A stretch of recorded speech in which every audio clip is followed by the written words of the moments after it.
Hello, hello. How is everyone doing today? I hope you're all having a very pleasant day. I can happily say that the strain that I did in my back is a lot better now than it was a couple of days ago. Just taking care of myself, doing stretching, did a bit of just a nice long walk today. It was very nice.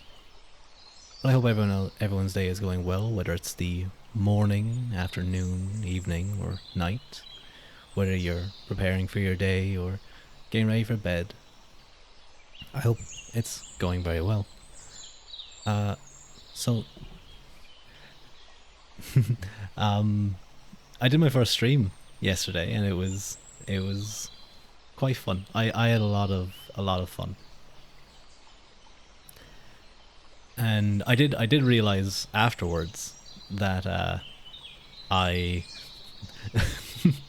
I forgot to turn on my like overlay sounds. I had those muted, so like I could hear when people followed and stuff, but no one else could. So at times I'm literally just being like, ah, I love that song from that game when someone followed, and no one had a clue what I was talking about. No one said anything, so that was very funny to watch back. But I definitely enjoyed it, and I hope I can continue to do more streams at a fairly regular pace. I do think there's some recent stuff I did on OBS, just some new things.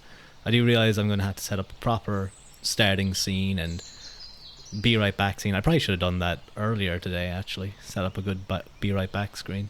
But whatever, it's too late now. But I suppose I will say hello. Hello. How is everyone? Uh, Let me move this up a little. There we go. I was looking into possible BGMs actually. I was trying to think, should I go for like a kind of flute type music, like kind of fairy Celtic style, or should I keep this nice bird song and natural forest sounds? And I personally think the natural forest sounds are lovely, and I think it really suits uh, the lovely forest and stream behind me.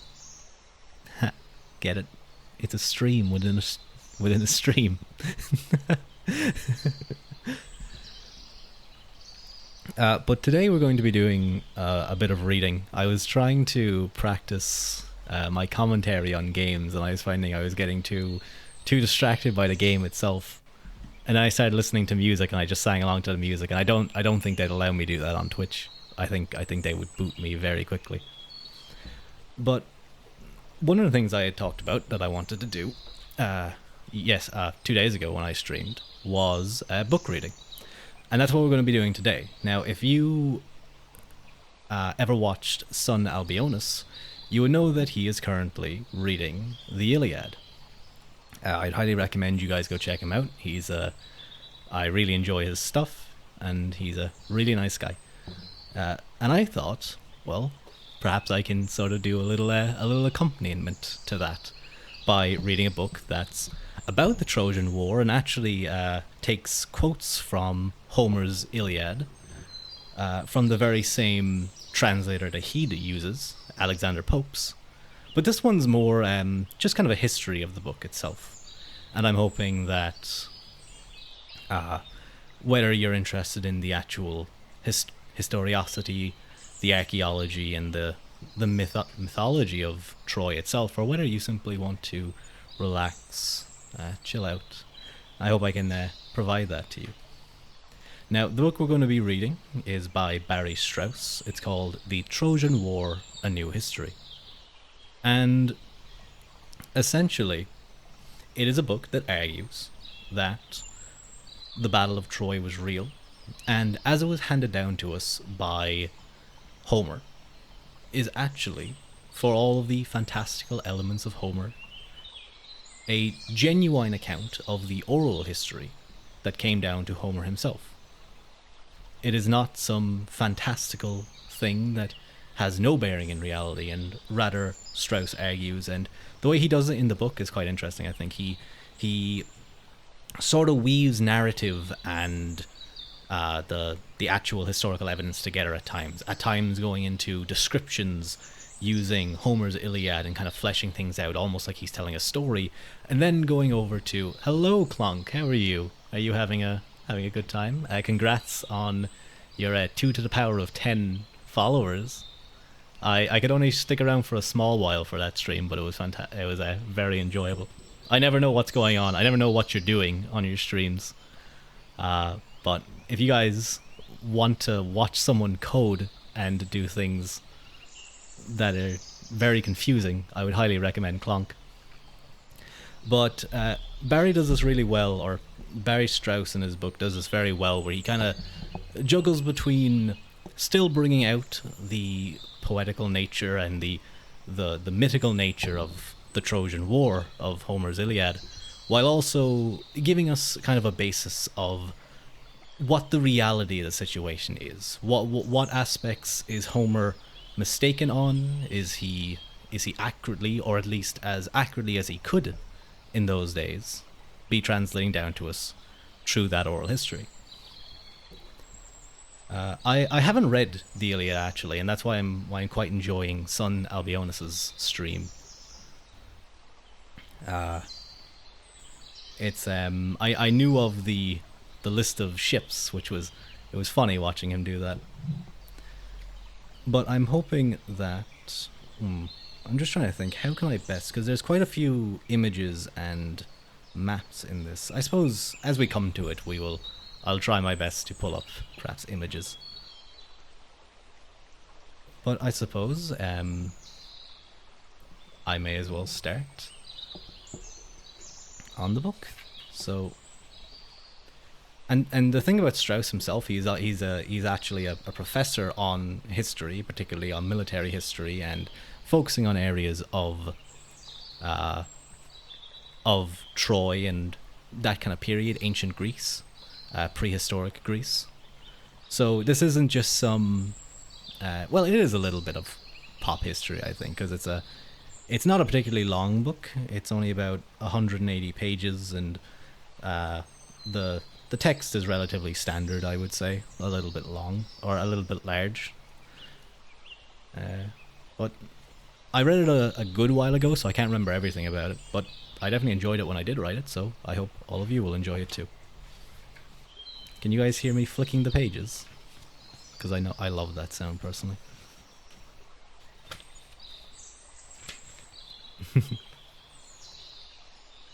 So, before we get into this, I will say there will be at times when I struggle with pronunciations, because Greece, ancient Greek, and various other things can throw some odd things at you.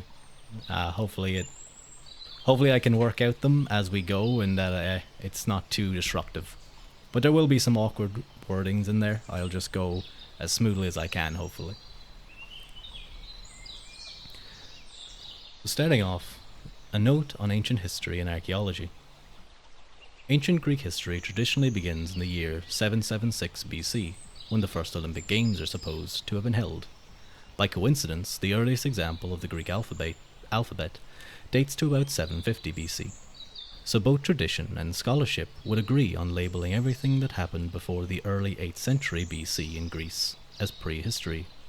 But thanks largely to archaeology, we know a great deal about the history of the prehistoric Greeks, and some of our knowledge even comes from written sources, because centuries before the Greek alphabet, scribes used a primitive writing system for record-keeping in Greek, called Linear B. It was in much use from about 450 to around 1180 BC, after which it disappeared. Much more sophisticated writings also survive from other so-called prehistoric cultures, and they offer important historical information about prehistoric Greece. But more on that later. First, let us quickly scan the historic period of ancient Greece. The Greek city-states reached their heyday in the centuries between 750 and 323 BC. The period between 750 and 480 is known as the Archaic Age, while the year from 480 to 323 are called the Classical period. At the end of the Classical period, King Alexander III of Macedon, today known as Alexander the Great, conquered all of Greece, as well as the Persian Empire to the east. Oh, hello, Jen. Thank you. Sasa's comfy emote. Thank you so much for the first time chat.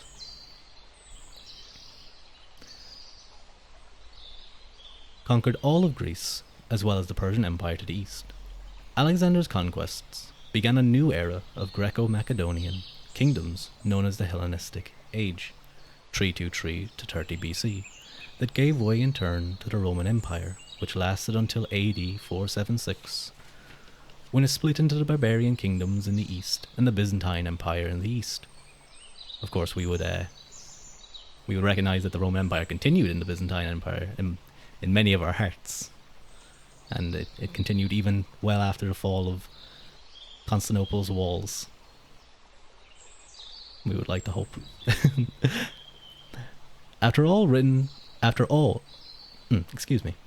Almost all ancient written testimonies of the Trojan War date to the 1200-year period from the start of the Archaic Age to the end of the Roman Empire. But in order to understand what really happened, we must look backwards. The 4 centuries before the start of the Archaic Age are known collectively as the Greek Dark Ages, around 1150 to 750 BC. Dark refers here to the absence of writing, but the physical evidence uncovered by archaeologists sheds light on that era. And that's actually something that is similar to why we refer to some of the Middle Ages anyway as the Dark Ages. For a long time, these were seen as, the concept of about 1,000 years from the fall of the Roman Empire to, around the Renaissance and such, was seen as barbarous. That was kind of the typical opinion of them.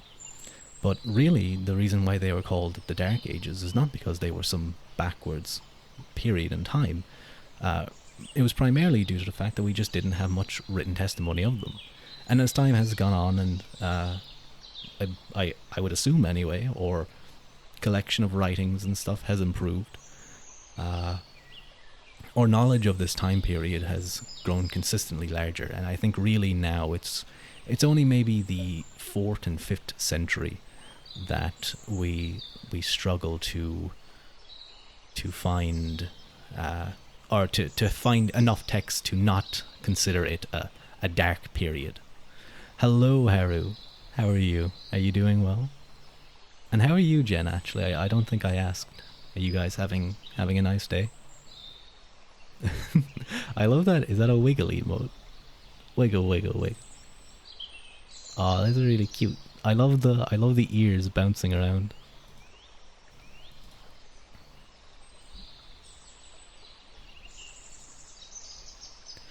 Gucci, nice. Just woke up from a nap. Oh, naps are so nice. I don't take them often these days. I did used to take naps all the time when I was Yar is so cute. Yeah. I used to take them a lot when I was in secondary school.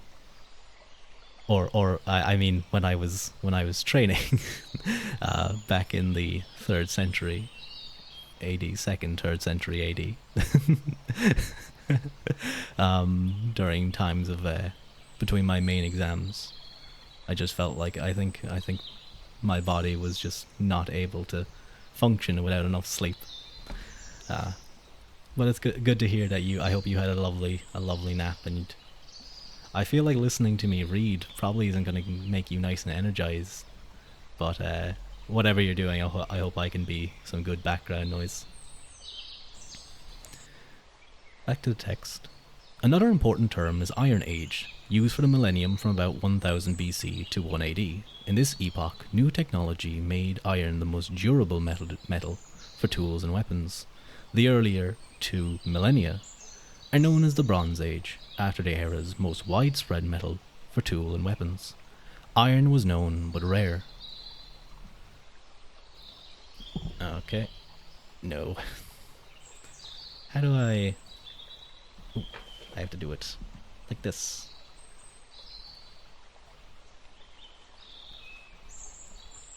How do I ban things? I don't know how to. I would assume, am I not able to just click? Ah. There we go. I figured it out in the end. I thought because I could see the little sword key by the chat, I thought, oh, I click the sword key, and it would bring up like ban or timeout or something. But I think I just got confused. But all good. It's all in a learning process. Oh man, I could have bought like 1,000 followers right there or something. Would instantly became an overnight sensation. In Greece, the Bronze Age is commonly divided into three periods: early 3000 to 2100 BC, middle 2100 to 1600, and late 1600 to 1150 BC. Naturally, it is difficult to assign dates to events that took place so long ago. Most dating is relative and approximate rather than absolute. We can say that A is older than B, or even that A comes from the period of, say, 1600 to 1500 BC, but rarely can we be more specific. Sometimes we get help from surviving written records, such as lists of Egyptian kings and their reigns, although even in that case we are not completely sure about dating. On occasion we hear of an eclipse, which can be dated by astronomers. In rare instances it is possible to find samples of once living material that can be dated by laboratory testing, through radiocarbon dating, neutron activation analysis, or dendrochronology. By the last technique, for example, the tremendous volcanic explosion that destroyed most of the island of Thera has been dated to 1627 to 1600 BC. But these cases are few and far between. Actually, I was just thinking, should I perhaps put an image of the book up on stream so people know what we're reading?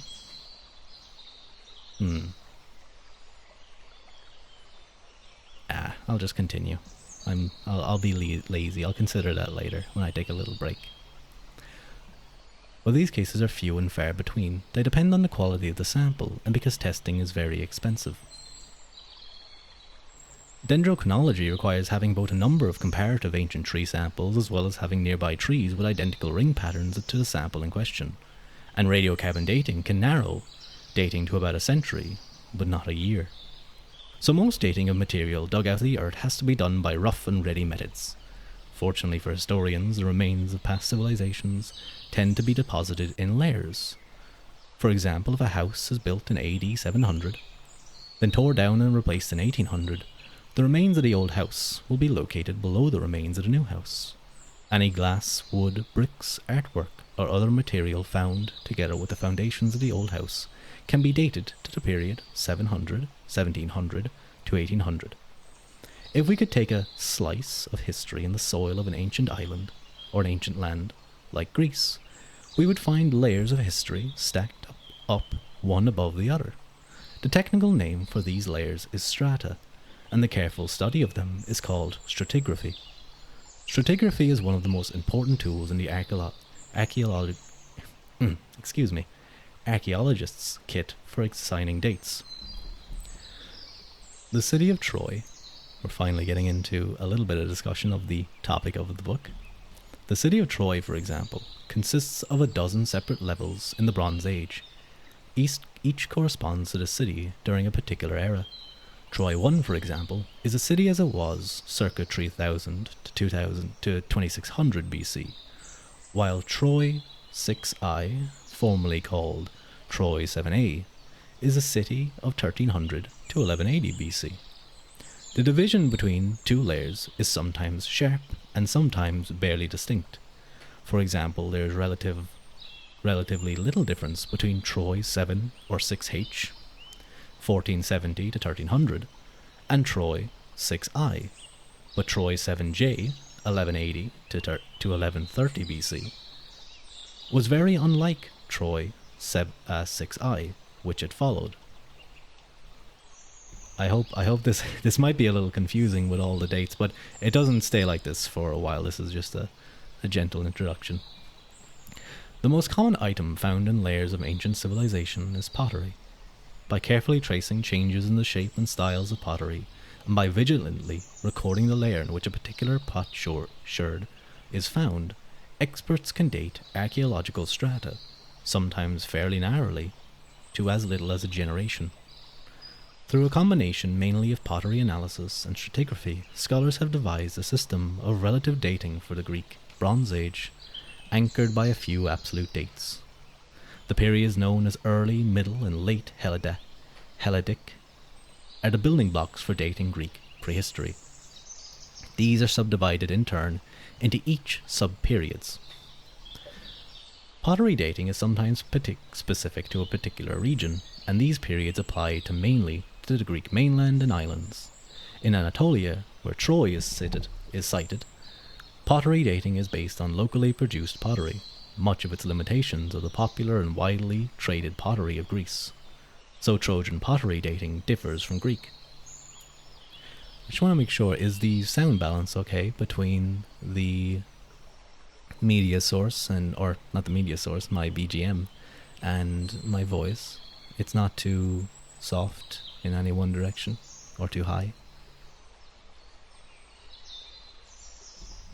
Oh wait, I can check this myself. Okay, I think that sounds okay.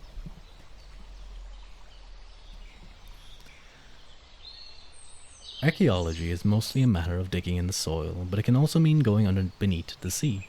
Underwater archaeology in the Mediterranean, it's just fine, Yar, thank you, Haru, has exploded with dramatic discoveries in the last few decades. For the background to the Trojan War, 3 Bronze Age shipwrecks, 2 off the coast of Turkey and 1 off the coast of Greece, stand out in importance. The Ulu Buran wreck, Turkey, a ship about 1300 BC, the Cape Gelidonia wreck, Turkey, and the Point Era wreck, Greece, each date to about 1200 BC. All offer intriguing evidence. Oh, hello, Jim's Draws. Thank you so much for the first time chat. Oh, actually, I remember speaking to you a little a few days ago. Your favorite raccoon says hi. Aw, that's a very cute use of voids. Wiggle waggle. Yeah, I'm not too sure how to say it. Jim. But welcome to the stream. How are you? Are you doing well? You having a nice day?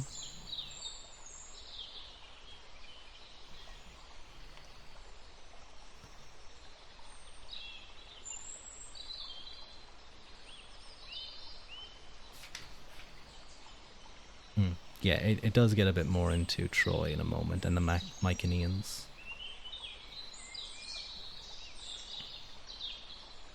I am well, but I got to go. It's a busy day. No worries. Thank you for dropping by. I hope you have a lovely day.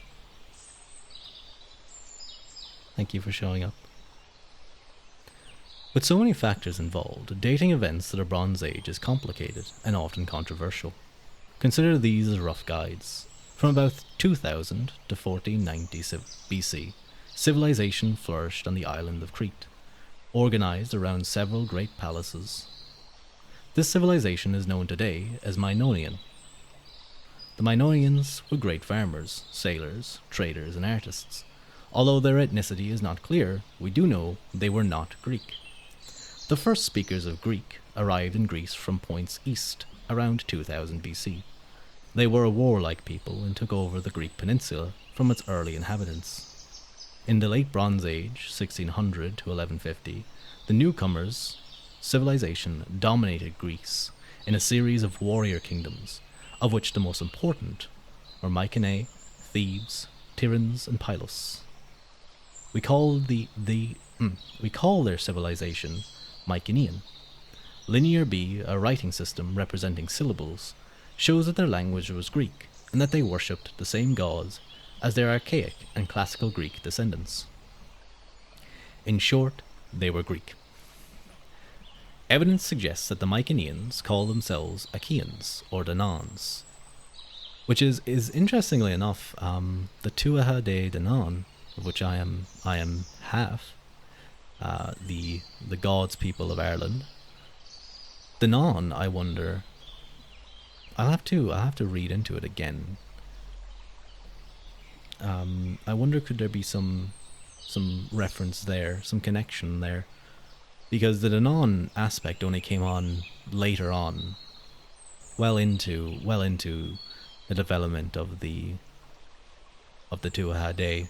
It was something that was added on to distinguish, from what I can remember, between the Jews of Israel, because the Jews of Israel were also referred to as the Tuatha Dé, which can mean either the God's people or the people of God. So the Danann were added on to kind of distinguish the two groups.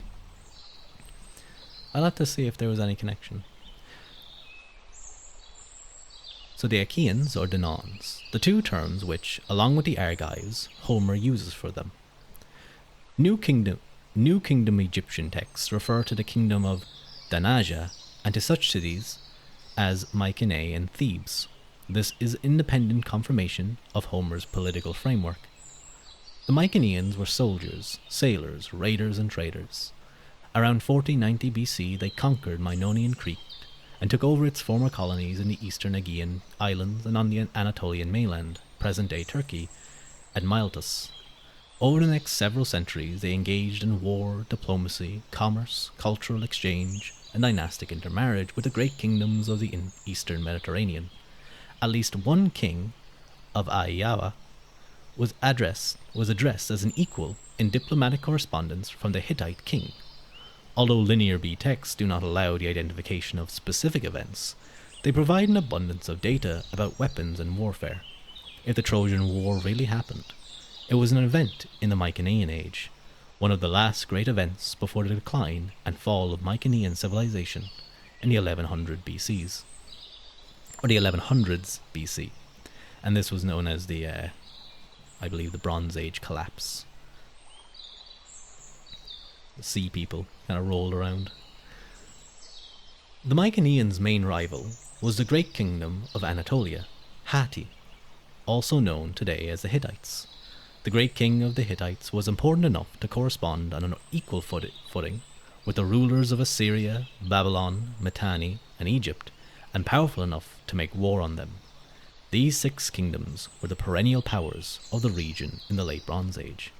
What I might try and do, and I probably should have done this, and this is a good learning thing to consider the next time I'm doing a reading stream about a specific period in history, is to have images pulled up.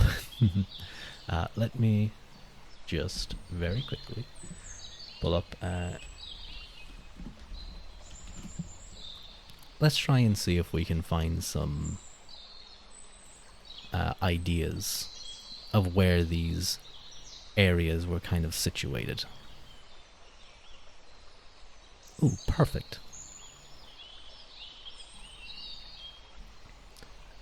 So this is around the... Hang on, let me...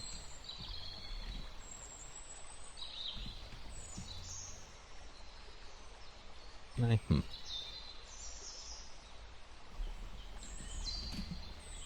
2 seconds.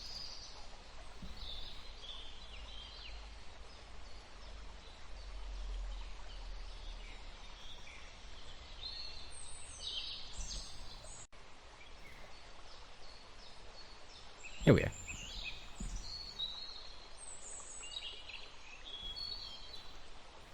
So this is the area that he speaks of. So we see the Hittite Empire here, the Assyria, Kassite, Babylonia, Egyptians, and the Mycenaeans. And he eventually, I believe, Troy is around here. It might even be this dot here. I wonder how wide I can make this. Oh yeah, look, there it even says Troy right there, and we can see Thebes and Mycenae. What's this called again? Gnosis. So yeah, so this gives kind of a general idea of what the area was like, and these people here were raiders and constantly probably being a thorn in the side of everyone in this region.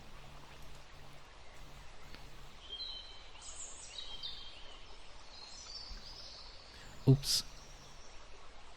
I just realized I had it in studio mode, so me zooming it in and stuff. You guys didn't even get to see that. I'll just make it a little larger for everyone. So Hittite, Assyria, and the Mycenaeans, and this is kind of where the main combat was, in the coast of Turkey.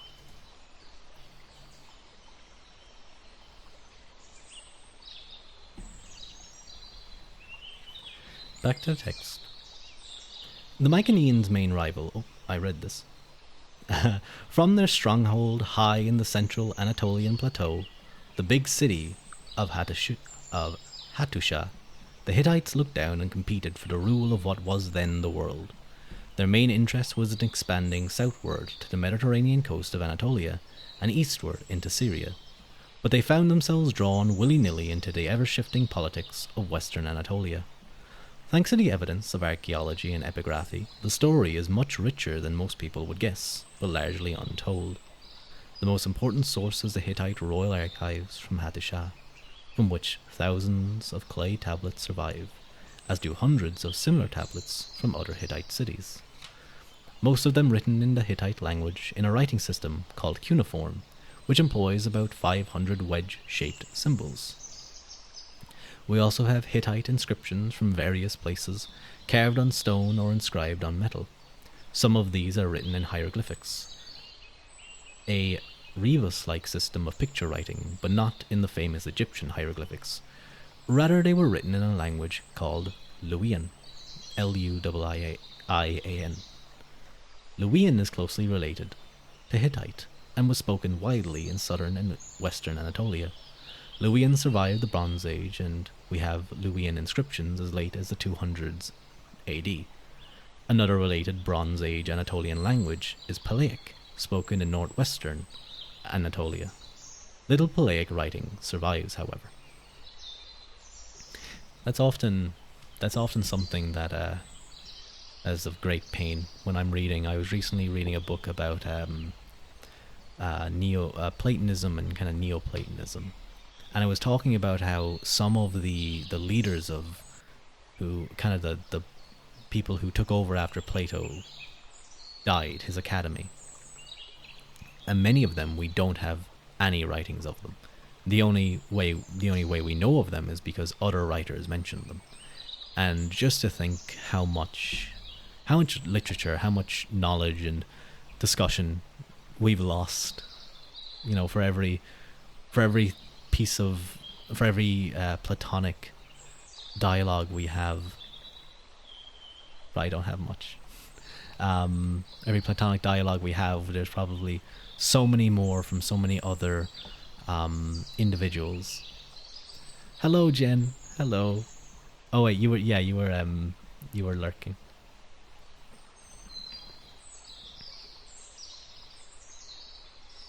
Haru. Other writing systems also existed in the Eastern Mediterranean in the Bronze Age. Akkadian, original language used in Mesopotamia, modern Iraq. Could have gotten more shit to read. Yeah, exactly. My bookshelves could have been even bigger. It's a sad situation. I love emotes are so important to me. If I don't have any like subscriptions, I feel so like unable to communicate. It's like text. I can't just like communicate that I'm being cheeky or have a funny joke without like some silly face behind it. Emotes are so exactly, Jen. I know, I'm willing to go broke for emotes. I just pray that people who are very rich gift sub me stuff. Other than like one or two people that I am subscribed to. It tends to work out. I tend to have at least a few that I'm able to roll with.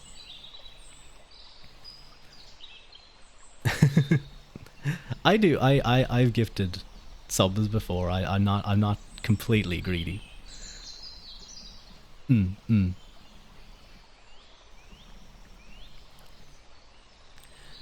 Akkadian, originally a language used in Mesopotamia, modern Iraq, was the international language of diplomacy.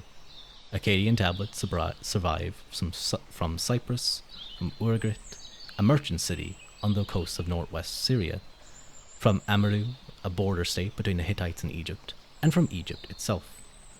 In addition, texts from the powerful city of Mari abound in information about warfare, although they predate the Trojan War by about 500 years, so they should be used cautiously. Akkadian inscriptions from the Assyrian Empire of the 1200s BC are also a big source of evidence about conflicts and combat, and they are roughly contemporaneous with the Trojan War. I looked up and I just see those big eyes staring at me. Turning to the Levant, to the so-called Amarna letters, most from 1382 to 1334 BC, are a collection of communications among eastern Mediterranean princes, especially between the pharaoh and his Canaanite vassals. These letters aptly document diplomacy and war, especially small wars and low-intensity conflicts. The letters show that the years between around 450 and 1250 marked the first international system of states in history. For their part, the warrior pharaohs of the New Kingdom Egypt, 1550-1070 BC, have left a trove of information about military matters. Finally, various epic poems, myths, and prayers survive from the ancient Near East, from the Sumerian Gilgamesh to the Ugaritic Kirta, and many are relevant to our story. Although some date to 2000 BC or earlier, they reveal continuing behaviours and technologies. There were various kingdoms in western Anatolia in the Late Bronze Age, but for us, by far the most important was Wailusa. The subject of international conflict and civil war, Wailusa is accepted by many scholars as the place the Greeks called first Willian and then Ilion. That is Troy, which thus comes the name of Homer's epic, the Iliad. I think so, anyway. Troy was a great city for the 2000 years of the Bronze Age, from about 3000 to 950 BC. After being abandoned near the beginning of the Iron Age, Troy was resettled by Greek colonists around 750 BC and remained a small Greek city throughout antiquity. Wave after wave of different peoples lived in Bronze Age Troy. None of those populations are easily identifiable today, but all left signs of wealth, power, and sometimes tragedy. The city was destroyed from time to time by fire, earthquake, and war, and then rebuilt. The ruins have yielded gold, artistic treasures, and palatial architecture. In the late Bronze Age, Troy was one of the largest cities around the Aegean Sea and a major regional centre. Even if not nearly as large as the great cities of central Anatolia, the Levant or Mesopotamia. Late Bronze Age Troy controlled an important harbour nearby and protected itself with a huge complex of walls, ditches, and wooden palisades. If any period of Troy corresponds to the great city of the Trojan War, this was it. The most important texts about the Trojan War are two long poems, called epics because they tell of the heroic deeds of men long gone. The Iliad is set near the end of the Trojan War, and it covers about 2 months of the conflict. The Odyssey relates to the hero Odysseus' long, hard trip home from Troy. It adds only a few additional details about the Trojan War. Both of these texts are attributed to a poet named Homer. Other poems about early Greece also written down in archaic Greece, known as the epic cycle. 6 of these poems narrate the parts of the Trojan War missing from the Iliad and the Odyssey. These poems are the Kypria, on the outbreak and first 9 years of the war, the Aethiopus, which focuses on Troy's Ethiopian and Amazon allies, the Little Iliad, on the Trojan horse, the Iliopersus, on the sack of Troy, the Nostoi, on the return of various Greek heroes, especially Agamemnon, and the Telegony, a continuation of the Odyssey. Unfortunately, only a few quotations from the epic cycle, as well as brief summaries, survive today. Many, many later writers in ancient times used these and other sources to comment on Homer. Finally, there is ancient art, both painting and sculpture, which often illustrates details of the Trojan War, sometimes in invaluable ways for historians. So that's the end of that little section, kind of just talking about archaeology. There's a little map here that's very similar to kind of what I showed you guys. It's just showing the various kind of areas of Turkey and Greece that were split up between the Hittites and the Mycenaeans.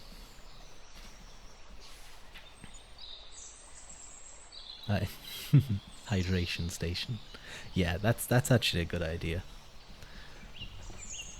I don't have point redeems, so I have to be manually told by you guys, because as we know, a streamer won't stretch or won't drink water unless he's told by his chat.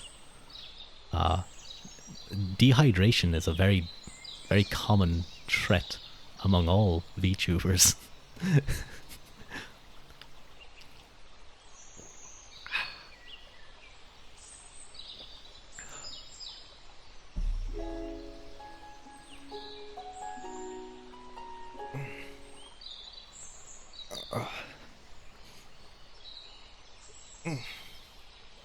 Oh, thank you for the follow, Jen.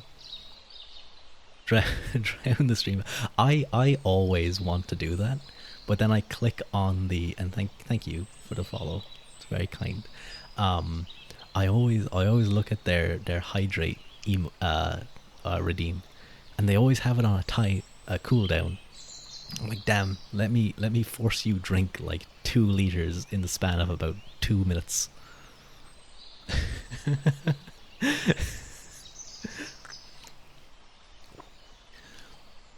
One of my one of the streamers that I really enjoy is Cat's Return, and she has a 1-point emote that you can spam. It just makes a cat noise, and I love doing it. Especially when she's on her BRB and I just like go cats, cats, cats. All you hear is like every couple of seconds, meow, meow, meow. I know someone that got a low cooldown. It's cooldown. Our redeems are very fun. I like how different people have various things. I love how some people have like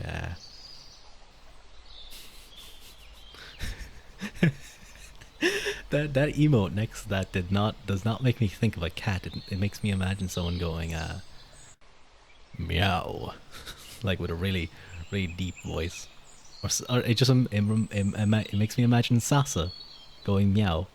That's all it is.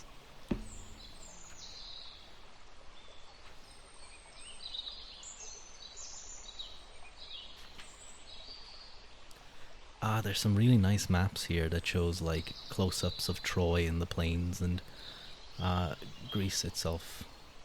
Well, look, next time I'm reading this, I will pull a bunch of must do that redeem next time. Thanks for the idea.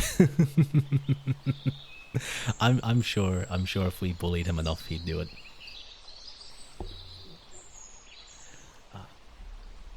Okay, one more sip of water. I have a sippy bottle. It's not like a tilt bottle. You open up the thing and it's connected to a straw. Sometimes the straw breaks, and I don't realize for like 5 minutes, and I'm wondering why. Like it like comes out of the hole, and I'm wondering why I'm not getting any water. I look like an idiot. Do a little dance. Oh, that was something actually that I forgot to mention in the earlier stream when I was listing out the type of things that I would like to do. There was, just chatting streams, gaming streams, reading streams, but I'd also definitely enjoy trying to do like karaoke streams, because I think those would be really fun. Um, I'm taking singing lessons. Karaoke. I think karaoke is always fun as long as you like. If you just give it your all, you know. Now, I'm gonna see if I can give it my all, knowing that there are people around me who can hear me, because uh, you know, that'll be a new one. Because I'm grand with singing in my room. I'll happily belt away whatever random stuff I'm listening to that week. But it might be a little different if I know people are watching. But um, I did do a little karaoke event with Sasa January day, and it's definitely nice having people like cheer you on. So I think most people understand that the big aspect of a karaoke stream is just having fun. It's just like it doesn't matter if it's amazing. You know, it's good. It's good if it's good as well. It's good if like the person can sing well too. That's important. That is important. um, I'm currently practicing never too much. I'm not trying to do it at Luther Vandross's level, like his range. It's just too high for me right now. But it is pushing my range up a little bit. And I think my teacher gave me some really good tools to help kind of situate in a comfortably high range. So I don't know if I do that one, because there's some aspects of Never Too Much that just gets so high um, that my voice, like, so if I tried to match him on the same key, my voice would just cut out. But maybe in time I can develop the techniques. Yeah, I think for the next stream I'm going to try and, or maybe even the next kind of break, I might try and pull up some of these maps if I can, because these are very nice maps and they show things quite well. I could keep them off to the side and pull them in whenever I need them. But let's get back to the text. Are you guys? Well, you know what? We haven't really gotten into it yet. We have an introduction now. I remember Son Albionis's introduction to Homer's Iliad took an entire stream to read in of itself. It was like a 2 hour long just of reading. Excuse me. Introduction. Troy invites war. Its location, where Europe and Asia meet, made it rich and visible. At Troy, the steel blue water of the Dardanelles Straits pours into the Aegean Sea and opens the way to the Black Sea. Although the north wind often blocked ancient shipping there, Troy had a protected harbour, and so it beckoned to merchants and marauders. Walls, warriors, and blood were the city's lot. Holy, it's more of a discussion of the book itself. It's like an essay on the book.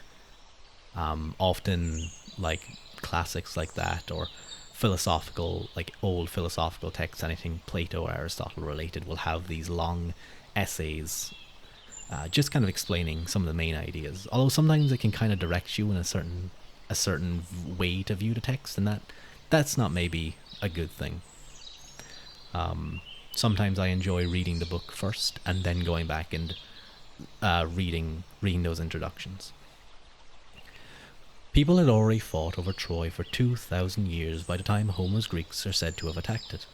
Over the centuries since then, armies have swept past Troy's ancient walls, from Alexander the Great to the Gallipoli campaign of 1915. And then there were the archaeologists. In 1871, Heinrich Schliemann, I'm going to pronounce it, amazed the world with the announcement that a mound near the entrance to the Dardanelles contained the ruins of Troy.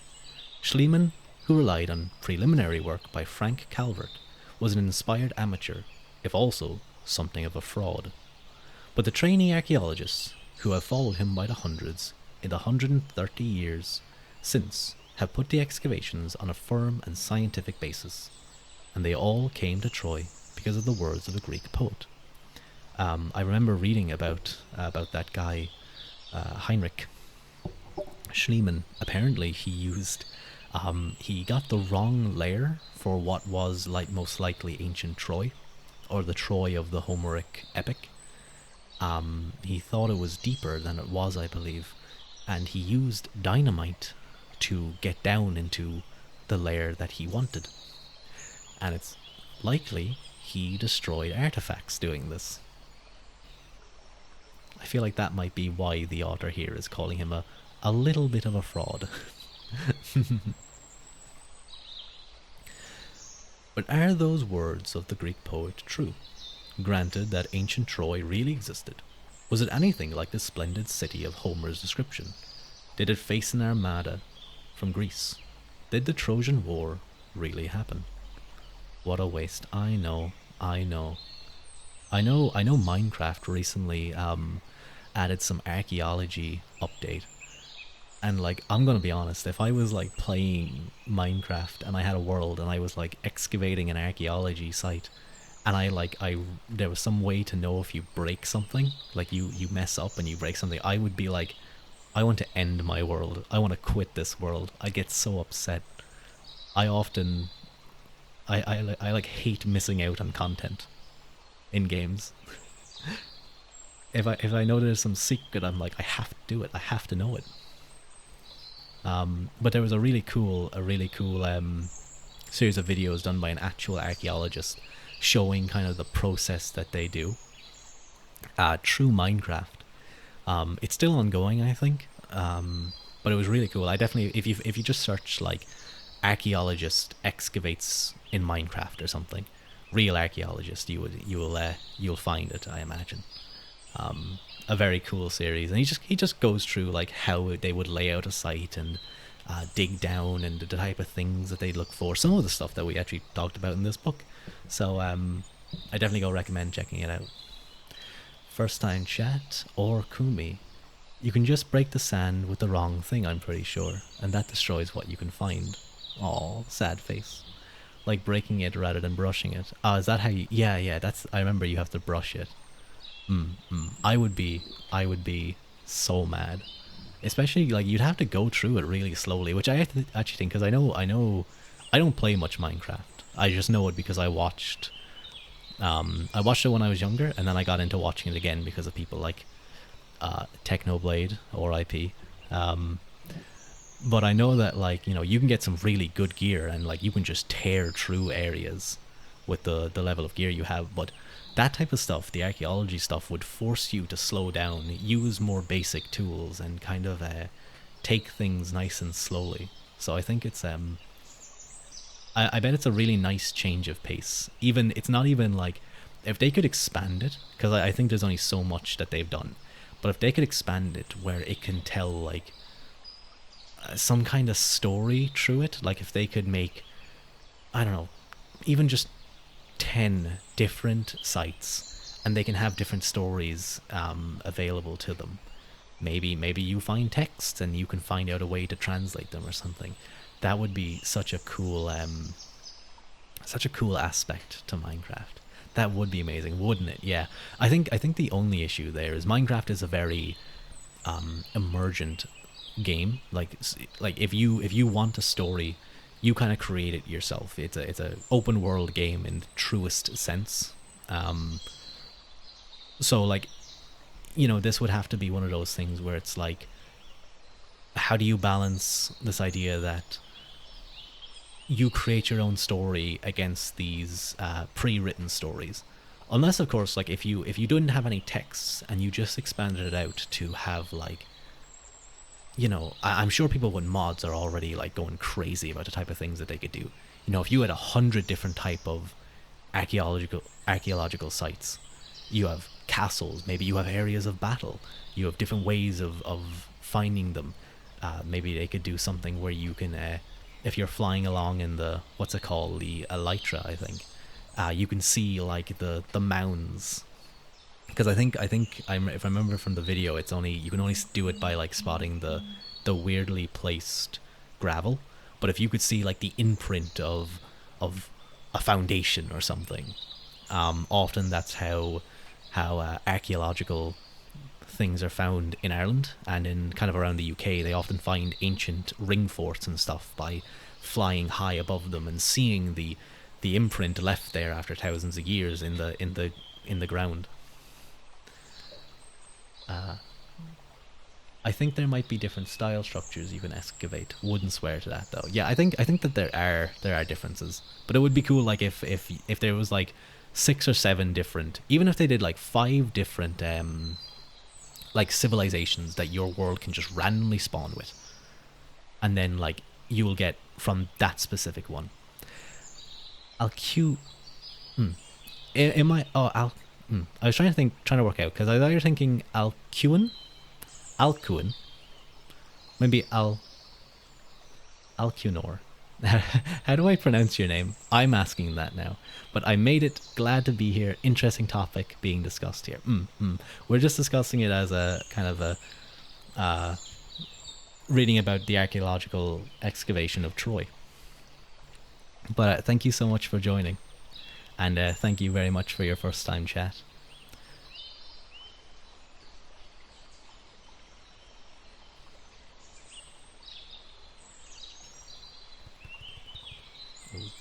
That's nice. The sound of a book. Like Alcune. Or just I. No worries. I like Alcune. Alcune? Alcune? I'm gonna go with Alcune until you correct me. But thank you very much for showing up. I'm gonna get back to the book because as short as the book is, we're technically just on page 1. The rest of it was in Roman numerals. Spectacular new evidence makes it likely that the Trojan War indeed took place. New excavations since 1988 constitute little less than an archaeological revolution, proving that Homer was right. I'd like to end the book there. Homer was right. Homer was right about the city. 20 years ago, it looked as though Troy was just a small citadel of only half an acre. Now we know that Troy was, in fact, about 75 acres in size, a city of gold and amber fields of wheat. Formerly it seemed that by 1200 BC, Troy was a shabby place, well past its prime, but we now know that in 1200, the city was in its heyday. Meanwhile, independent confirmation proves that Troy was a byword in the ancient Near East. This outside evidence comes not from Homer or any Greek source, but from Hittite texts. In these documents, the city that Homer calls Troy or Ilion is referred to as Tarugia or Waluza, and in the early form of Greek language, Ilion was rendered as Willian. A generation ago, scholars thought that the Trojans were Greeks, like the men who attacked them, but new evidence suggests otherwise. They recently discovered the urban plan of Troy looks less like that of a Greek and that of an Anatolian city. Troy's combination of citadel and lower town, its house and wall architecture, and its religious and burial practices are all typically Anatolian, as is the vast majority of its pottery. To be sure, Greek pottery and Greek speakers were also found at Troy, but neither predominated. New documents suggest that most Trojans spoke a language closely related to Hittite, and that Troy was a Hittite ally. The enemy of Troy's ally was the Greeks. The Greeks were the Vikings of the Bronze Age.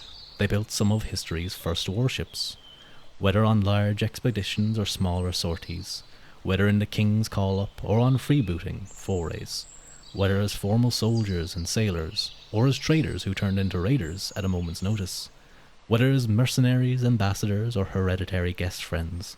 The Greeks fanned out across the Aegean and into the eastern and central Mediterranean with one hand on the rudder and the other on the hilt of a sword. What the sights of a dragon head on the stem post of a Viking ship was to an Anglo-Saxon, the sight of a bird's beak on the stem post of a Greek galley was to a Mediterranean islander or Anatolian mainlander. In the 1400s BC, the Greeks conquered Crete, the southwestern Aegean islands, and the city of Miletus on the Aegean coast of Anatolia, before driving eastward into Lycia and across the sea to Cyprus. In the 1300s, they stirred up rebels against the Hittite overlords of western Anatolia. In the 1200s, they began muscling their way into the islands of the northeastern Aegean, which presented a big threat to Troy. In the 1100s, they joined the wave of marauders known to us as the Sea People, who descended first upon Cyprus and then in the Levant and Egypt, and settled in what became the Philistine country. So what I might do is I might just pull up that map again that I have, so we can see what area he's kind of talking about. He's talking about kind of here. So the Mycenaeans, you can see here, you can see even this is from about the 13th century, and you can see that they're slowly starting to put pressure on Troy, and you can see why Troy was quite an important area. It leads into kind of the Black Sea. It's kind of at the north of the Aegean. It would be a very strong trading area. But you can imagine these people on the coast here slowly, over time, taking over more and more land. Very much like the Vikings, who, depending on where they were, expanded into England, into France, into the islands, into Iceland, into Ireland, although never being able to build a massive kingdom in Ireland like they were able to in England. They set up Northumbria in England, and often, and at times even, took over the entirety of the country. Typically they were kept to small kingdoms in Ireland, small kind of, although very wealthy towns. We can see here the Hattusa Empire of the Hittite Empire, and Troy along the coast. So, and again, I'm going to try and pick up some other maps that might help with seeing these type of things. Maybe during the end of this chapter, we'll see if I can figure out a better way to do it. Or see if we can pick some up while I'm chatting.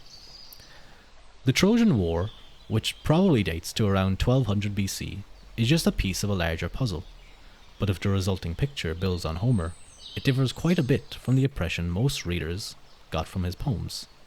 An impression is the right word, because much of the conventional wisdom about the war, from Achilles' heel to Cassandra's warnings, is not in Homer at all. Consider what Homer does say. He tells the story in two long poems, the Iliad, or story of Ilion, that is, Troy, and the Odyssey, or story of Odysseus. According to Homer, the Trojan War lasted 10 years. The conflict pitted the wealthy city of Troy and its allies against the coalition of all Greece. It was the greatest war in history, involving at least 100,000 men in each army, as well as 1,184 Greek ships. And there is an entire section of Homer's Iliad dedicated to talking about the primary ships, and it goes on for a very, very long time. It featured heroic champions on both sides. It was so important that the Olympian gods played an active role. Troy was a magnificent city, an impregnable fortress. God damn it! Now all I can think is of the pat. No, you know what? No, we're not gonna say it. I was just imagining like someone besieging a city and knocking down using a siege engine on like the gates. And the word impregnable made me think of that meme. But we're a say-so chat. Or say-so. Am I subscribed to... No, I don't have that emote, unfortunately. But we're say-so bros here.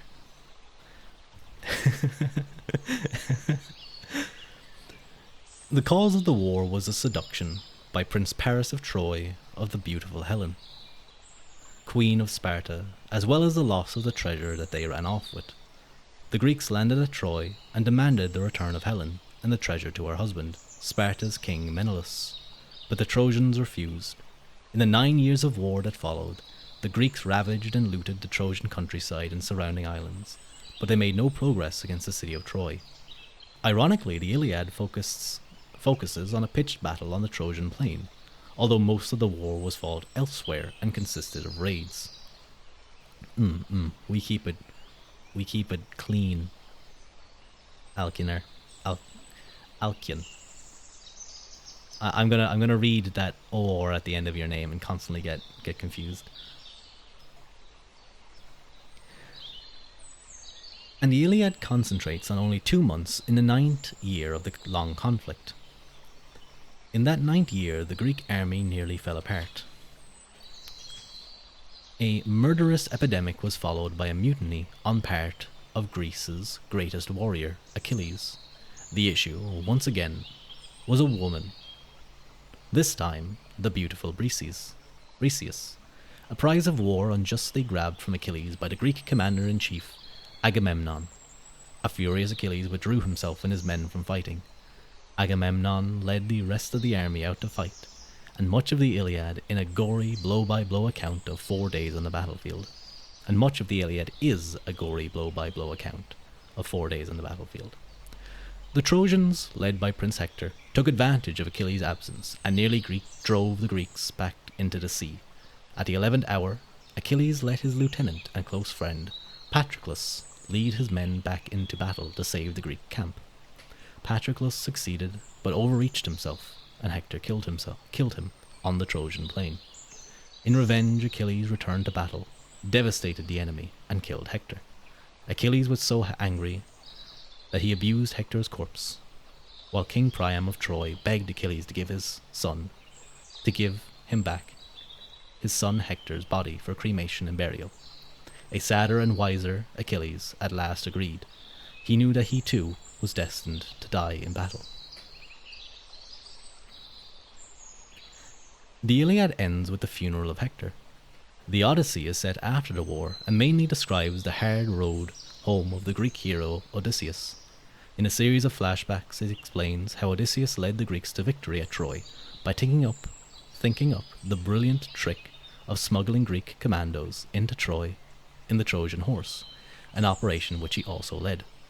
Achilles did not play a part in the final victory. He was long since dead.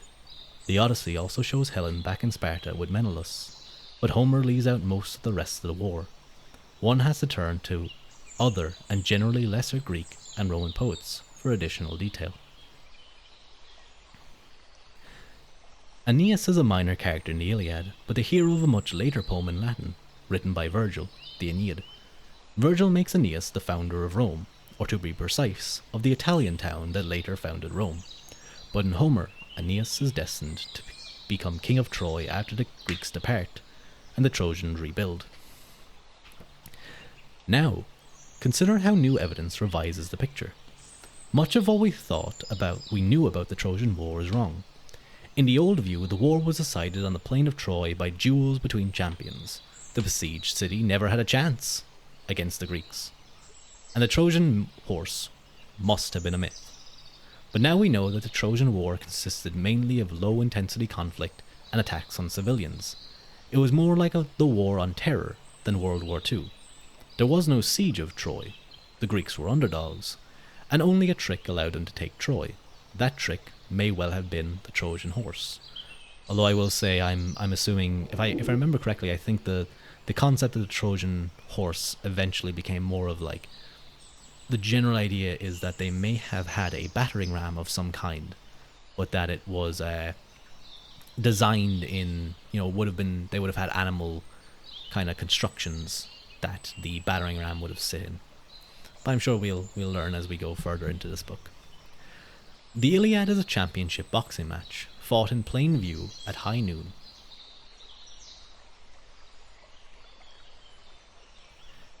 Wait, a few seconds ago, did you just say that one of them abused the corpse of someone they killed?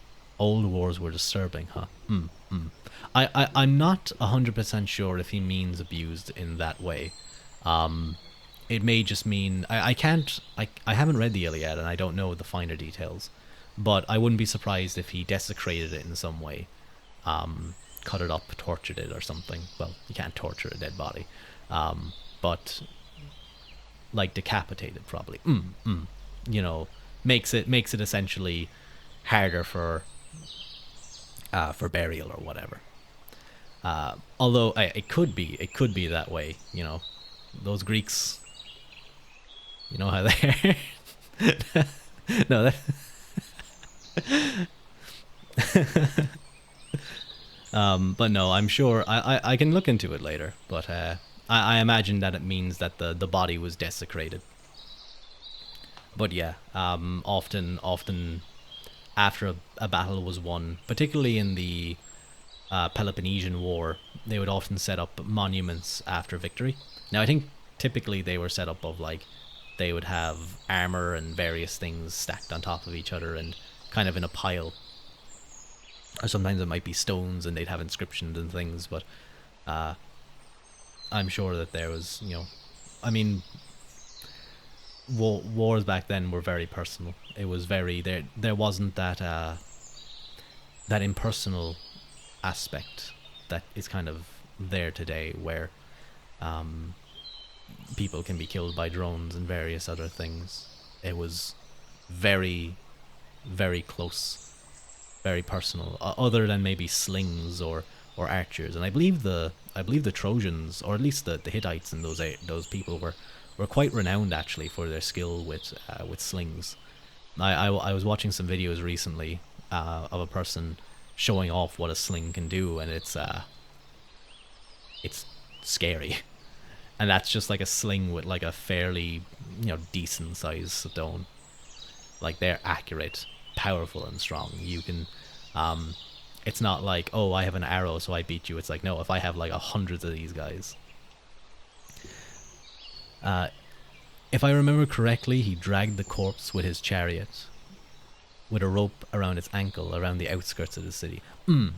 That sounds familiar. I think that sounds about right. Because then you're completely destroying the corpse. You're disfiguring it. Various other things that would definitely, not make people happy to get the corpse of their prince back. I mean, there's other examples of this. I can't remember which Roman general it was. Was it Cassius? Oh, it was one of them anyway. And he got beaten and surrendered to some horse boys, and they poured gold down his throat for daring to stand against them. Although it's, I think Historia Civilis on YouTube did a great series on that one.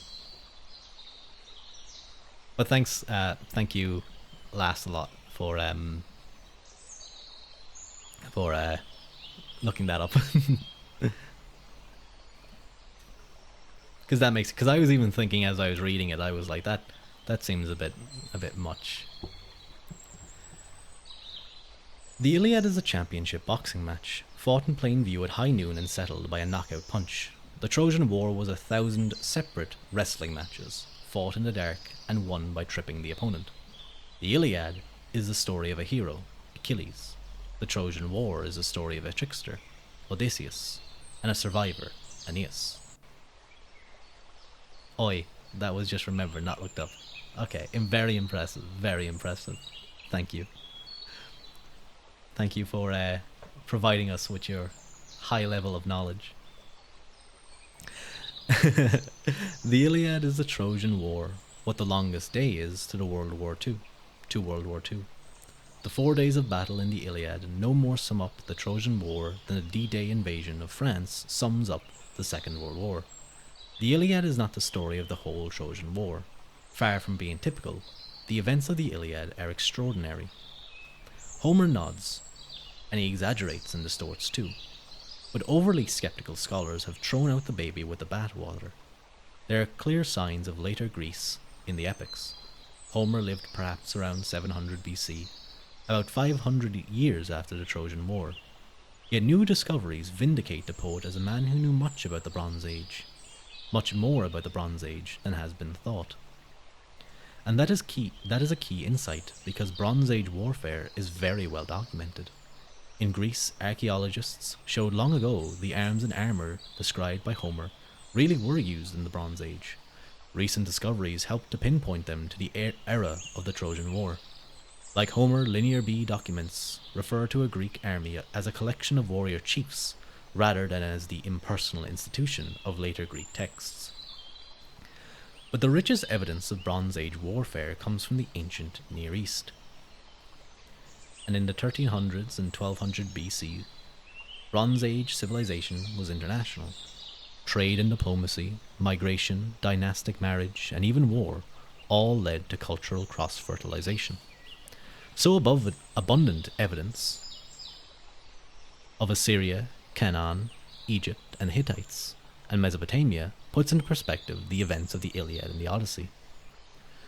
Some things in Homer that may seem implausible are likely to be true because the same or similar customs existed in Bronze Age civilizations of the ancient Near East. For example, surprise attacks at night, wars over livestock, iron arrowheads in the Bronze Age, battles between champions instead of armies, the mutilation of enemy corpses, shouting matches between kings in the assembly, battle cries as measures of prowess, weeping as a mark of manhood. These and many other details are not Homeric inventions, but well-attested realities of the Bronze Age life. Besides recording Bronze Age customs, Homer reproduces Bronze Age literary style.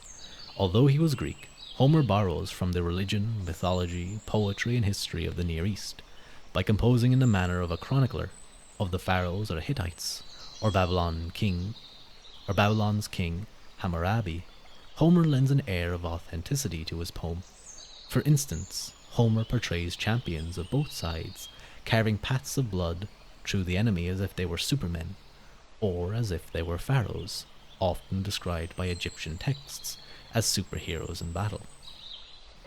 Ironically, the more Homer exaggerates, the more authentic he is as a representative of the Bronze Age, and even the prominence of the gods in Homer, which drives most historians to distraction, is a Bronze Age touch, because writers of that era always put the gods at the heart of warfare, belief in the divine apparitions on the battlefield, conviction that victories depended on a goddess's patronage, and fate that epidemics were unleashed by offended deities are all well documented. Could Homer have preserved the truth about a war that preceded him by 5 centuries?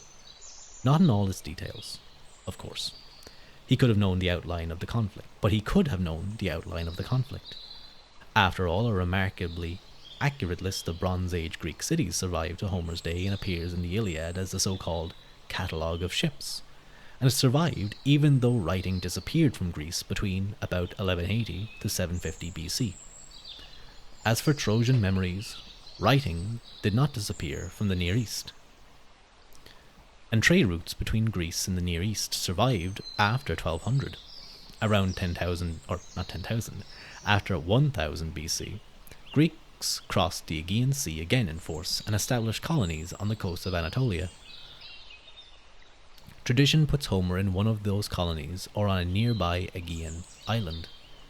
If so, the poet could have come into contact with records of the Trojan War, maybe even with a Trojan version of the Iliad. In any case, writing is only part of the story. The Iliad and the Odyssey are oral poetry, composed as they were sung, and based in large part on time-honored phrases and themes. When he composed the epics, Homer stood at the end of a long tradition in which poems were handed down by centuries, by word of mouth, from generation to generation of professional singers, who worked without benefit of writing. They were bards, men who entertained by singing about the great deeds of the heroic past. Often, what made a bard successful was the ability to rework old material in ways that were new, but not too new, because the audience craved the good old stories. We can also presume that the Trojan War indeed happened, that is, that a Greek coalition attacked and eventually sacked Troy.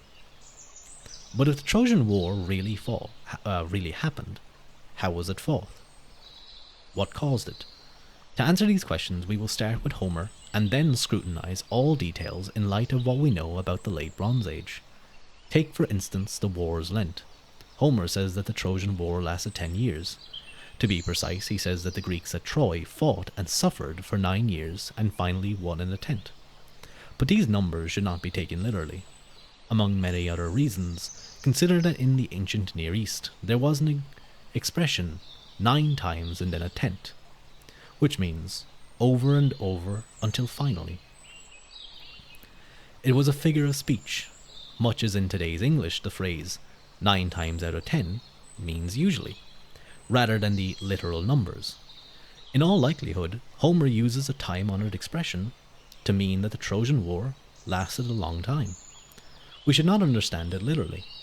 Either that, or the meaning of the phrase was garbled by the time it reached Homer. So how long did the Trojan War really last? We don't know. All we can say is that it lasted a long time, but probably considerably less than 10 years. Since they had limited resources, Bronze Age kingdoms are unlikely to have mounted a 10 years campaign. It was a protracted war, but then Troy was a prize worth fighting for. Troy's fortune lay in its location. Quote, windy Troy, as Homer calls it, was not merely gusty, it was a meteorological miracle. The city rose because it was located at the entrance to the Dardanelles, the water link between the Aegean and the Black Sea. In its prime, Troy counted 75 acres and held 5,000 to 7,500 people, which made it a big city in Bronze Age terms and a regional capital. The Troad, the hinterland of Troy, was a blessed land. There was fresh water in abundance, the fields were rich with grain, the pastures were perfect for cattle, the woods were overrun with deer, and the seas were swarming with tuna and other fish. And there were the special gift of Boreas, the Greek god of the north wind. Boreas usually blows in the Dardanelles for 30 to 60 days during the summer sailing season, sometimes for weeks at a time. In antiquity, when boats lacked the technology to tack, that is, to zigzag against the wind, Boreas stopped shipping in the Dardanelles. For much of the sailing season, ship captains were forced to wait in Troy's harbour until the wind fell. As lords of the waterfront, Trojans got rich, and they owed it to the Boreas. I'm just going to take a drink of water.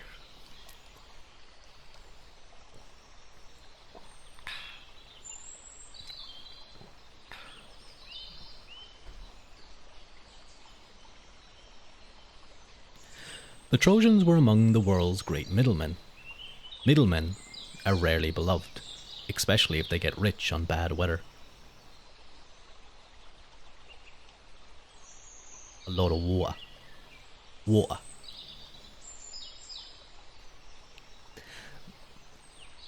With the possible exception of textiles, the Trojans had only one good to sell: their famous horses.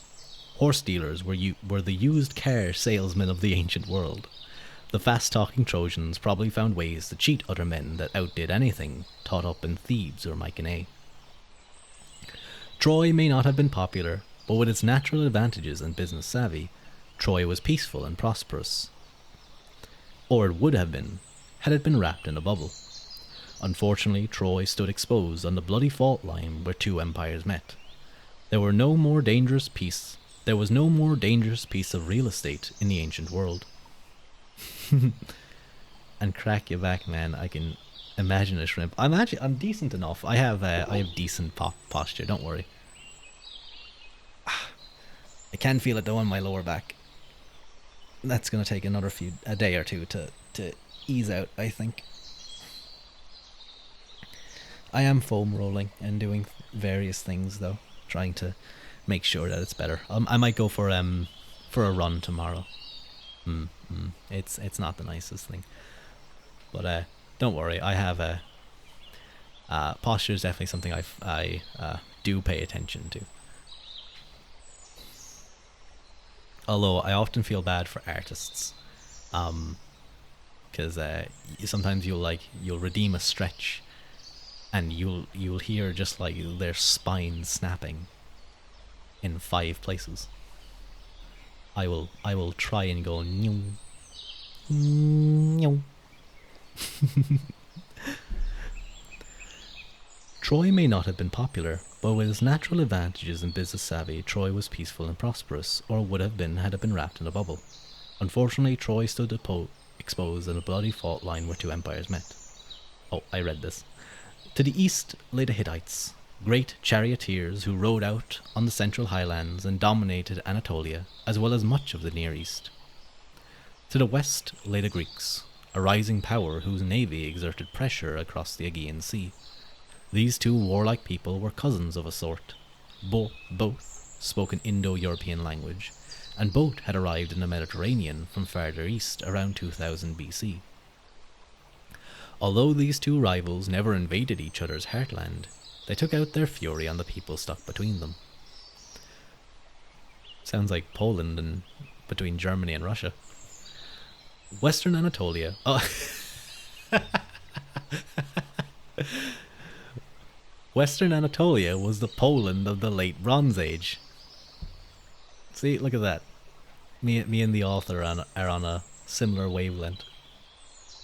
Wealthy, cultured, and caught between two empires, in a region of about 40,000 square miles, roughly the size of Kentucky or about 4/5 the size of England. An ever-shifting set of countries struggled for power, with the Hittites and the Greeks always ready to stir the pot. There was a never-ending series of wars among the dozens of kingdoms that came and went over the years, vying for power in a turbulent no-man's land. To the Greeks, who laid claim to the Aegean Islands and who held a foothold in Anatolia, the Troad was a threat and a temptation, both a dagger pointed at the Greek heart and a bridge to the Hittite heartland. Thank you so much, Dizbula, for the follow. Welcome in, welcome in. Thank you so much. And if any of you recognize that little jingle for the follow, that's probably one of my favorite games of all time. Did I pronounce that name correctly? Let me just make sure. Dizbulia. Dizbulia. Thank you for coming in. It was also the richest source of booty on the horizon, a major regional hub. Troy was a way station for goods from Syria and Egypt, and occasionally even from the Caucasus and Scandinavia. How could the predatory hearts of the Greeks not have yearned to plunder it? But it was not a fruit so easily picked. Troy was a sturdy fortress. The plain of Troy was broad, but otherwise it was no place for a bloody brawl. It was soggy for much of the year, which was bad for chariots. It may have been malarial. The evidence is unclear. Add to these factors the Trojan army and Troy's wide network of alliances.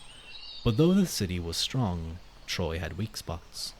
28 towns lay in Troy's rich hinterland, not to mention more towns on the nearby islands, and none of them had fortifications to match the walls of the metropolis. These places overflowed with the material goods and the women whom the Greeks coveted. Practiced and patient raiders, the Greeks were ready for the challenge of protracted conflict, living in tents and shelters between the devil and the wine-dark sea would be miserable. But no one becomes a Viking in order to be comfortable. You did, don't worry. Thank you. The jingle is familiar, but I can't place it. What I will tell you is that it is a video game. That's all you get. Go do your research. But thank you, Dizbulia, for the first time chat.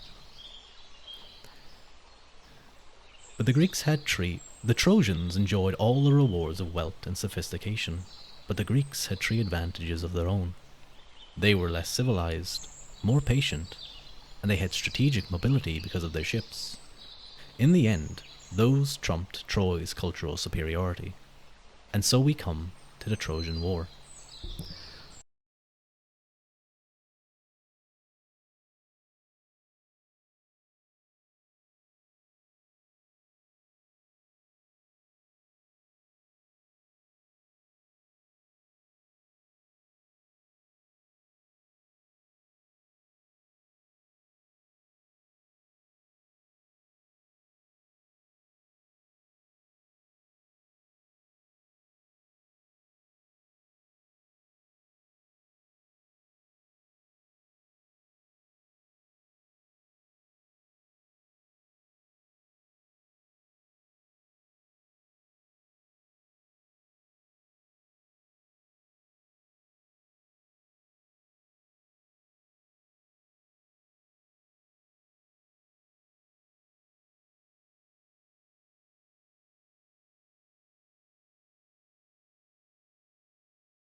unless they're Mikan.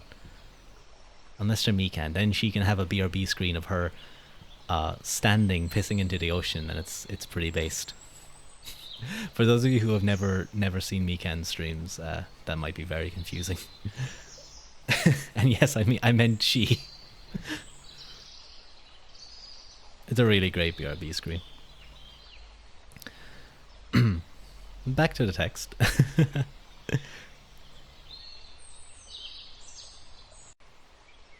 The town on the Troad, according to a recent survey by archaeologists, may have been abandoned around 1200, consistent with an invasion. Yet some skeptics deny the veracity of the Trojan War because... Oh, we read through this. Hang on, where were we? Ah yeah, the date of the Trojan War sticks in some historians' craws. Around 1180 BC, the great palaces of mainland Greece, from Mycenae to Pylos, and many places in between, were themselves destroyed. With their own ruin looming, could the Greeks have possibly attacked Troy between 1210 and 1180? Yes, history is full of sudden reversals.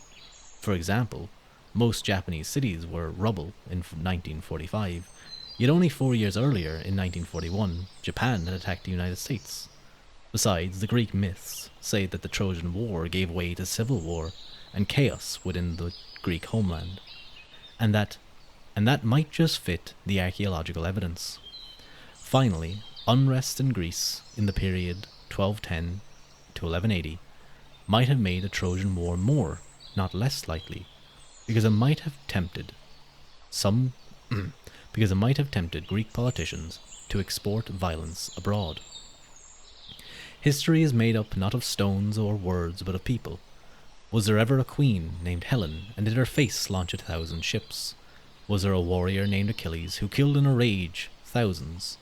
Did Aeneas suffer through a bitter war, only to have the last laugh as a king? What about Hector, Odysseus, Priam, Paris, Hecuba, Agamemnon, Menelaus, and Thersites? Did they exist, or did a poet invent them?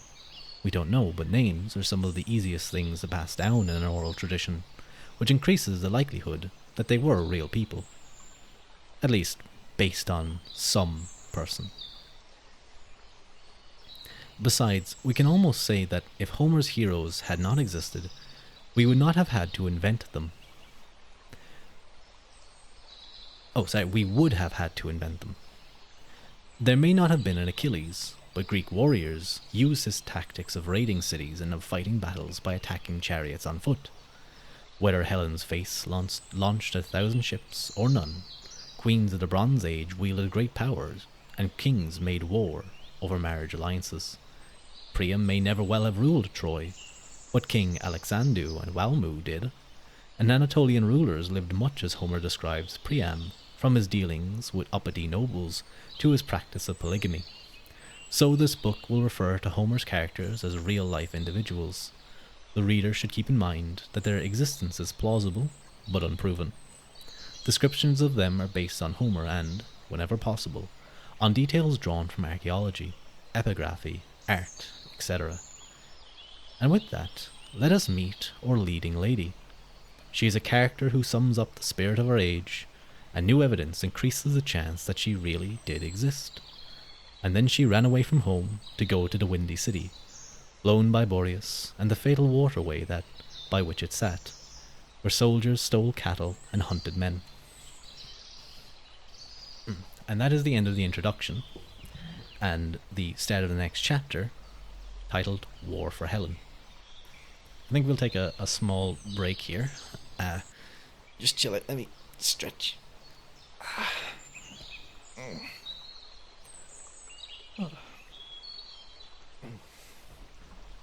Let's stand up. Are you guys listening attentively? Are you having me on as background noise, or are you just relaxing, just kind of allowing yourself to be kind of talked to sleep, maybe?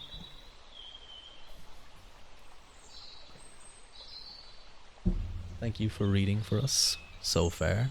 No worries, I'm absolutely happy to.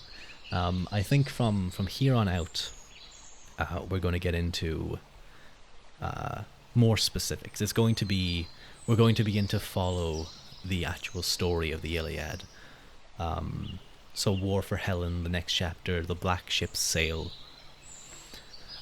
I'm playing the Isle right now. Your voice is very soothing amidst the horrifying dinosaur noises.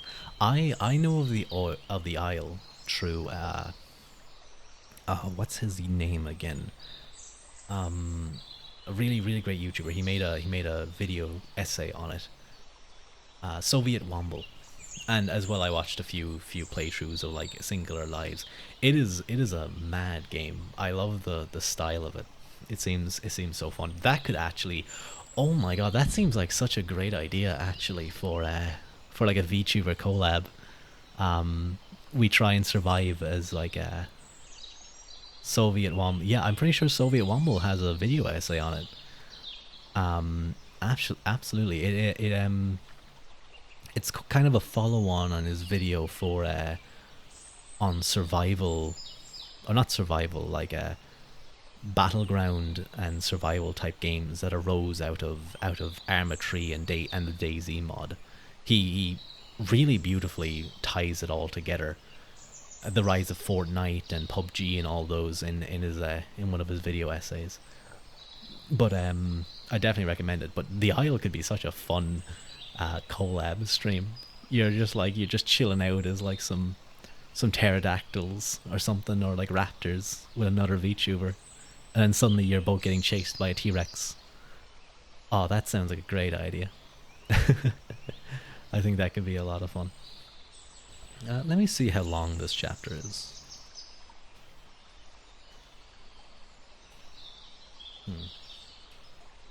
Pterodactyls are so chill. I imagine you can just like chill where everything, like if someone's running at you, just fly away. What are they gonna do?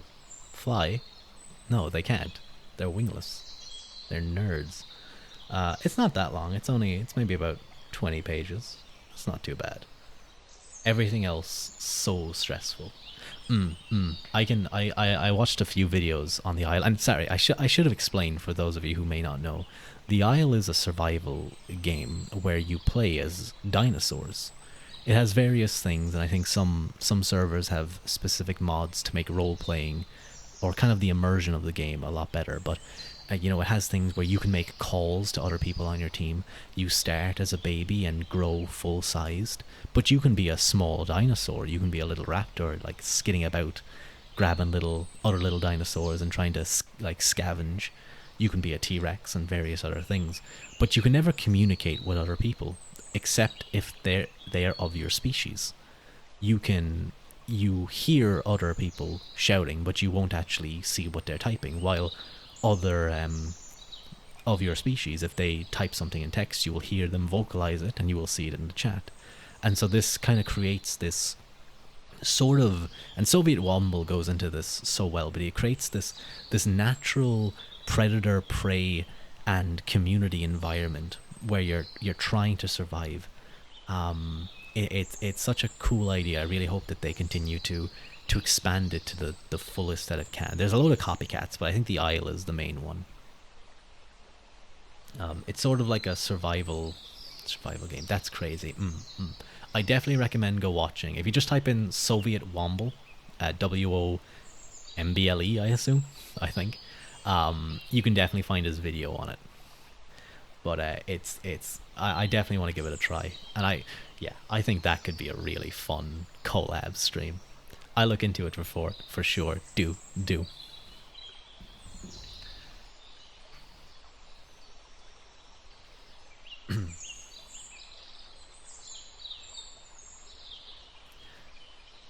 So I think, it's not that long. It might, it's fairly short.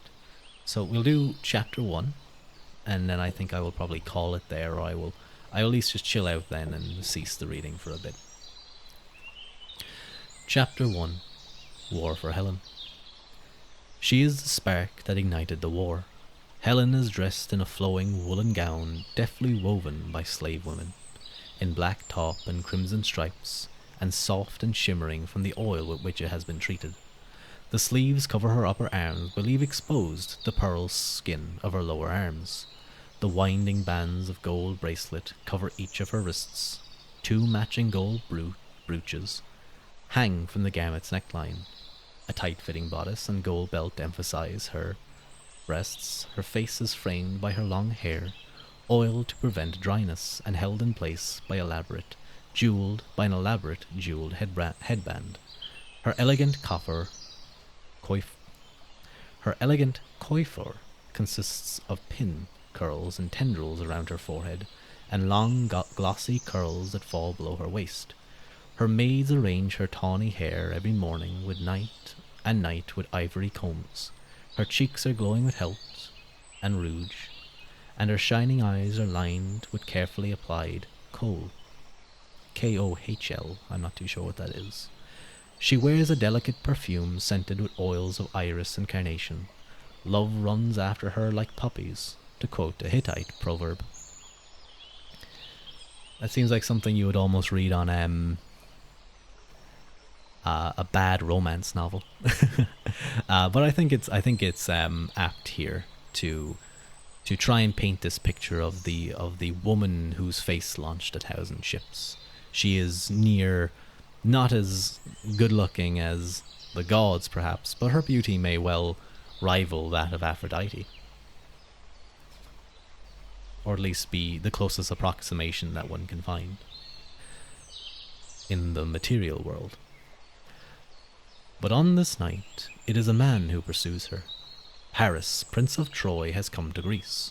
Having commissioned new ships especially for the occasion, he knows that he has to put his best foot forward, because Troy and Greece are rivals, and the Greeks would seize upon any sign of weakness. By the same token, Paris is supposed to be at his diplomatic best. By accepting the hospitality of the king of Sparta, Menelaus, Paris has an unspoken obligation to behave like a gentleman. But all's fair in love and war.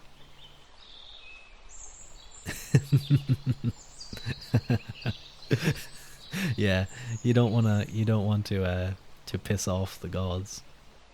Hell, Aphrodite is probably about to smite me for even suggesting that. Imagine the first meeting of Helen and Paris at a state banquet in her honor, no doubt in Menelaus's palace, which was surely set among the pines and the rich hills of Lacedaemon. And this is where I might pull up another map. Mycenaean, not Greek, Greece. For those of you who don't know, Lacedaemon essentially is the island on the south of Greece. We can, it's kind of where the Spartans primarily ruled. I'm going to see if I can get a map that shows this nicely.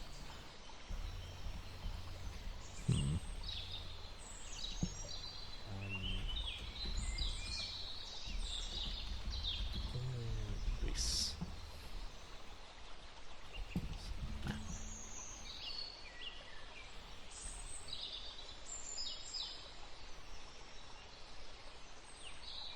Ooh, this one's nice. This one's quite nice, actually.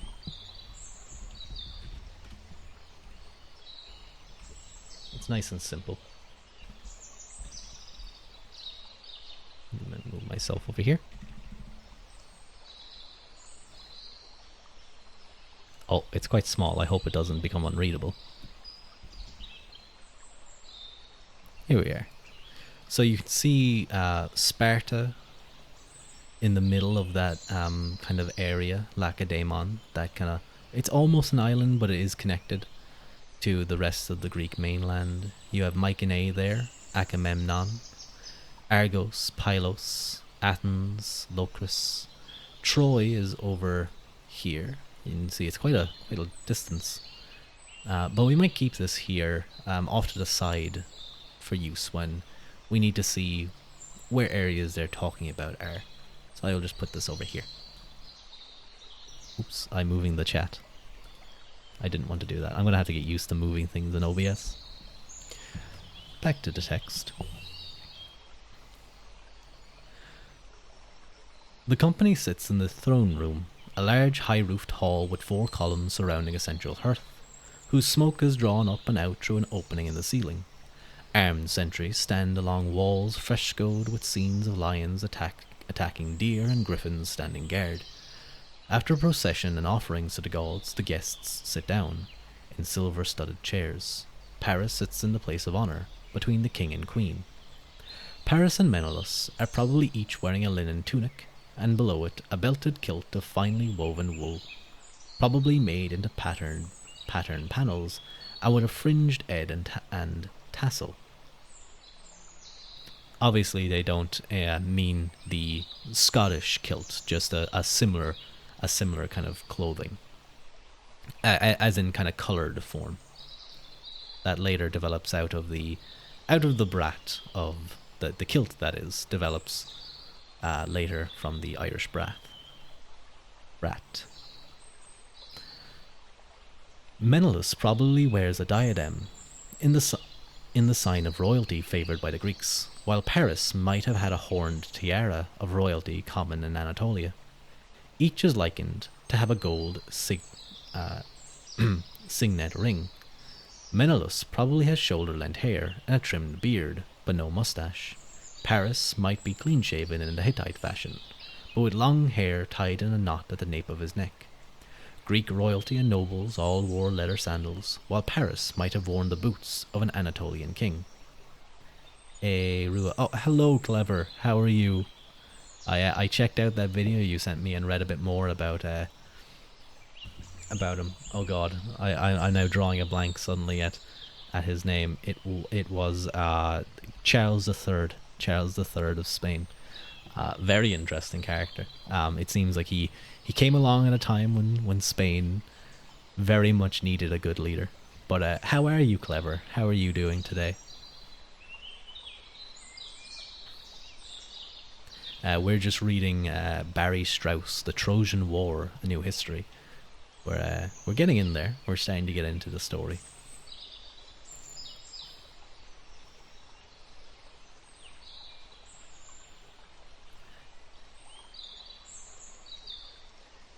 Where was I? Oh yeah, here. Barefoot servants hurry to and fro with oil lamps and silver and gold pictures and bowls for the ritual washing of hands. Then comes the meal. There would be honey, figs and bread, and a selection of the finest meat from the royal stock. Lamb, kid, pork, hare, venison, or wild boar. For a special guest from a royal house, there would be fish. In Greece, meat was available even to ordinary people, but fish was food for a king. Fishing was labour-intensive, transport over land was expensive, and fish was not as easy to preserve as meat. The food would be washed down with plenty of alcohol. The preferred beverage was a cocktail, mixed in a large bowl of wine, beer, and honey mead, possibly with a taste of pine resin. Resinated wine was already popular in Bronze Age Greece. The partygoers drank out of two-handled cups with a wide, shallow bowl above a stem, and made of either the finest painted pottery or of silver or gold. A bard playing the lyre would have entertained the banqueters with heroic songs. In between the figs and lamb, Helen and Paris might have exchanged their first words. "I'm good, canned myself overnight, and I worked overtime at my second job, getting free food for it." Nice. You're a hard worker if you have a second job and working nighttime as well. That sounds a bit rough, but I'm glad you got free food out of it. That's the least they can provide to you for working overnight. That comment on fish still holds somewhat true to this day, frankly. Do you think? I guess here I often eat fish. Salmon in particular is lovely, but I suppose maybe in some of the areas that are a bit more landlocked, a bit more closer to the thing, it can be quite difficult. Because I do remember reading a book. I worked when I went there for lunch. Okay, fair. It talked about how he was a fisherman. He was a fisherman in Norway, was it? Where was it? In an area anyway where he starts to critique the various technological kind of advancements that brought all these safety regulations that slowly but surely pushed all the people who had been fishing there for all their lives and selling at the regular markets out of business. Basically, that they couldn't keep up with the continuous updates on the necessary requirements that was mandated by technology. It's a very interesting book. I might be wrong in where I'm thinking. Finland is where he was, actually. I just remembered. That could be an interesting book to read. Although it is getting into an area of a worldview that is a little bit extreme, let's say. But we'll leave that for later. I haven't been on Twitch long enough to even begin to approach something like that.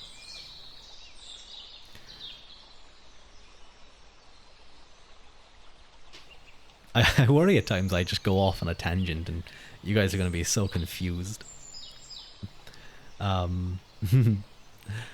They may... Back to the text. They might well have spoken Greek. Troy's language was probably either Luwian, the main tongue of southern and western Anatolia, or Palaic, the main language of the north. Both were Indo-European tongues, closely related to Hittite.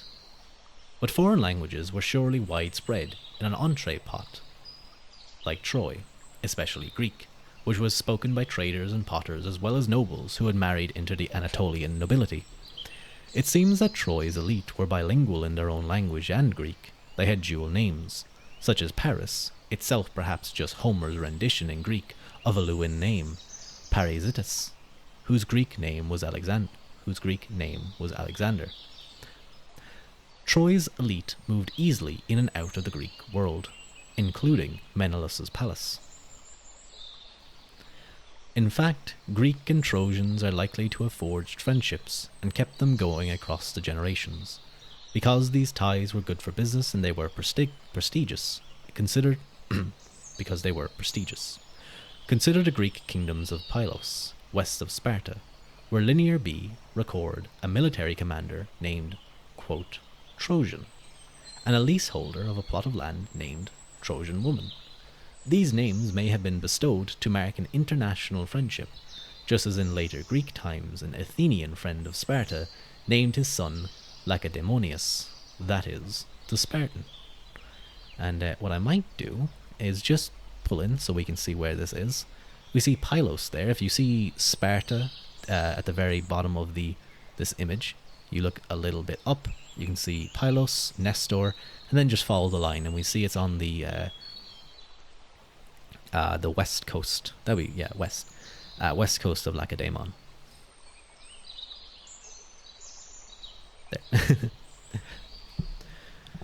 Some ancient sources insist that Menelaus was about to go abroad. Urgent business was calling him away to Crete. If he indeed left Helen alone with Paris, then Menelaus was the most foolish husband since Cronus had trusted Rhea. She took advantage of him, and she took advantage of him by helping their son Zeus overthrow the old man. Menelaus should have paid more attention to Helen's feelings. Others surely were doing so. I always thought Sparta was formed after the Bronze Age collapse. I'm not entirely sure on the realities. I imagine that, like, they probably name it Sparta just to be like, it was in the Spartan area. That's where Menelaus's kind of, I guess, his domain was. So it may not have been Sparta. It wouldn't have been Sparta, I think, because it would have been only after the Lacedaemons of Crete invaded and conquered the Helots in Lacedaemon that we would have seen that, I think. I think that happens. I think you're right, that happens after. But I think just for kind of paying attention to where it generally is, I'm sure there's probably more we can get into. This was just a random map that I found on Twitter very quickly. That just shows kind of a general area. But I can look into that next time. I might, you know what? I'll quickly. I don't have a pen. I will just look up blank page. There we go. And I can just type in Menelaus Sparta, and that will remind me. Yes, and Crete was Minoan within a similar time period to Troy still existing. So there's probably some things being taken for liberty here.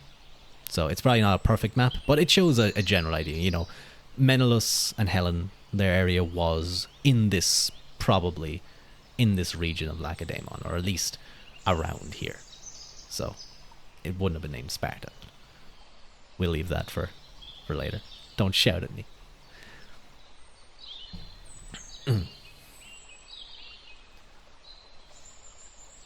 An indiscreet remark by a Greek ambassador, a letter from a spy, a bawdy song in a Trojan tavern. One or all of these hints of Helen's unhappiness might have spurred Paris to action. The Queen of Sparta had a wandering eye. Oh, well, no, he calls it Sparta in the book, so it might very well be that historians generally just take it to be that they refer to it as Sparta. I'll have to look that up because, or he might be referring to it in the Homeric fashion. Maybe Homer calls it Sparta. I'll have to re-listen to Son Albionus's reading of the Iliad, some of the books, and see there. Had a wandering eye, and Paris wanted to fill its field of vision. He loved the ladies, whom he handled with the same skill as his famous bow, but in Helen he had met his match. According to Homer, Helen was passionate, intelligent, and manipulative. He gives her a pair of hands speedy enough to slip a drug into a man's drink without him noticing. She has a way of leaning back in her chair and resting her foot on a stool, as if she were a judge about to pronounce sentence or a cat ready to pounce. She might have been the favourite of Aphrodite, goddess of love, but Helen was nobody's plaything. Although she was young, perhaps still in her early 20s, Helen was not without experience. She was a royal princess, daughter of King Tyndareus of Sparta, or in some versions of the myth, of Zeus himself. Her mother was Leda of Nemesis. This is a myth, but the power of certain Bronze Age queens is a historical fact, and nowhere was this truer than in Anatolia, land of the mother goddess. It was a veritable homeland of strong women. Archaeology may yet document a mighty queen in Greece, but in the current state of the evidence we have to look eastward for that. And perhaps Helen did too. Perhaps she was ambitious, and saw Troy as a place offering her freedom and power. Homer's Paris is handsome and amorous. He is stylish, lithe, athletic, and a talented bowman.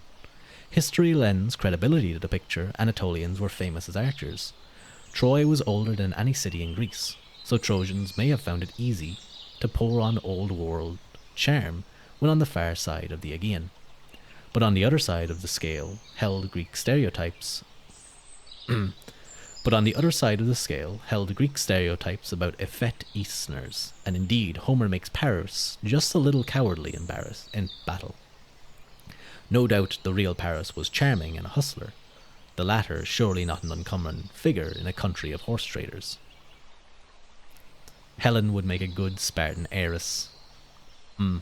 She would, yeah. That was the thing actually in Spartan society, wasn't it? Oftentimes the women were sort of the controlling of the land. Or at the very least, I think often it was that the women were able to inherit land, and when the men died, as they often did, the women would inherit, and you would often have very powerful women having control over significant portions of wealth, which gave them a lot of power. If I'm remembering correctly, I might be remembering a certain period or area, but I swear I did read something about that before.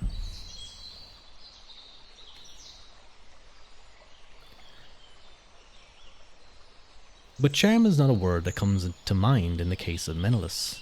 Helen praised his intelligence and good looks, but that was only after she had been dragged home from Troy to Sparta, and was eager to get back in Menelaus's good graces. Not that he was fooled. No doubt the Iliad's description of Menelaus is closer to the truth. He was a well-built warrior with a distinctive red hair. He's just like me. I promise, guys. I promise I'm not just grayscale. As a speaker, he was no nonsense. We hear nothing of his skill at the lyre, or the figure he cut on the dance floor, as we do of his rival Paris. As a soldier, Menelaus was second-rate, incapable of going for the enemy's jugular, let alone fighting the Trojan champion Hector, as he would later have pretensions of doing. He was a kind of warrior who was dismissed again and again in Egyptian texts as feeble or despicable. The god Apollo offers a withering put-down. Menelaus is a soft spearman. He was, in fact, faintly ridiculous. A soft spearman. I suppose we can see why Helen might not have been very happy. Seems more uncommon to have red hair when you aren't Celtic, from what I know. It's definitely, red hair is definitely a much more prevalent among the Celtic nations. Somewhat I think there's a little bit in Iceland, and then there's like a random spot in the Slavic area. They're just there. Maybe he was distantly Neanderthal, perhaps.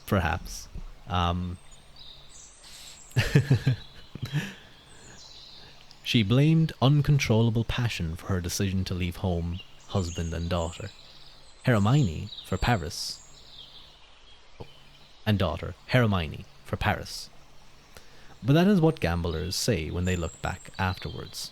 The real Helen, one suspects, knew just what she was doing. Paris was no fool for love either. His abduction of Helen may have had less to do with lust than with power politics. By capturing Helen, Paris carried out a bloodless raid on enemy territory. He may have been a knave, but he was no pawn. He aimed to use Helen to advance his own position in the royal house of Troy and his country's position in the international arena. Ultimately, his aim was to use him too. Her aim was to use him too, so the adulterous couple was less like Romeo and Juliet than Juan and Evra Perón.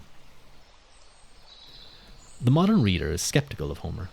Surely, something as big as the Trojan War was about more than a case of wife stealing. In ancient times, others felt similarly, and the Greek historian Herodotus quoted the opinion that the Greeks were fools to make a fuss about Paris and Helen and go to war. And so they would have been if the only reason for the Trojan War had been the beautiful wife of Menelaus. In fact, the Greeks had many reasons to make war on Troy, involving both domestic politics and foreign policy. Yet Homer is not mistaken, but merely authentic. The Bronze Age was an era that preferred to put things in personal terms. Oops, I'm sorry, I hit my mic. You might have heard that. The Bronze Age was an era that preferred to put things in personal terms, rather than in abstractions. Instead of justice, security, or any of the other issues that would be part of a war debate today, the Bronze Age tended to speak of family, friendship, crime and punishment. Near Eastern kings proclaim in their inscriptions that they fought to take vengeance on their enemies and rebels. They fought those who boasted or who transgressed their pact, or who violated the king's boundaries or raised their bows against royal allies. They fought to widen their borders and bring gifts to their loyal friends. A Hittite king says that his enemies attacked him when he came to the throne because they judged him young and weak. Their mistake. Allies are royal vassals, obliged to have the same friends and enemies as the king. Consider an example from Canaan in 1300 BC, when the sons of the ruler Shechem asked the mayor of Megiddo sounds like something you'd hear in Star Wars. Megiddo to join their military campaign against the city of Jenin. They personified the matter. The cause of the war, they said, was the murder of their father by citizens of Jenin. Failure to help would also be personal, as it would turn the sons into Megiddo's enemies. Greeks would have lost their mind if Hector's little brother, not Paris, the other one, threw a spear to help defeat Achilles. I feel like most people don't like when like others get involved. If it's a duel, let it be a duel. Step in when things are bad. Well, I guess there it's a fight for the death, so there's only so much that that things can go. Excuse me, I'm gonna take another sip of water.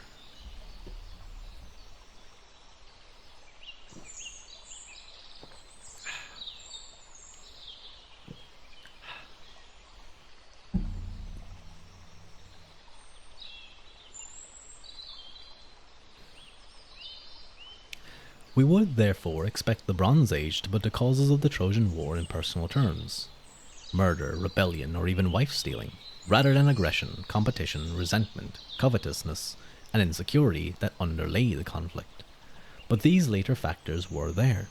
They can be traced in Greek and Trojan archaeological finds, and in Hittite and other Near Eastern documents.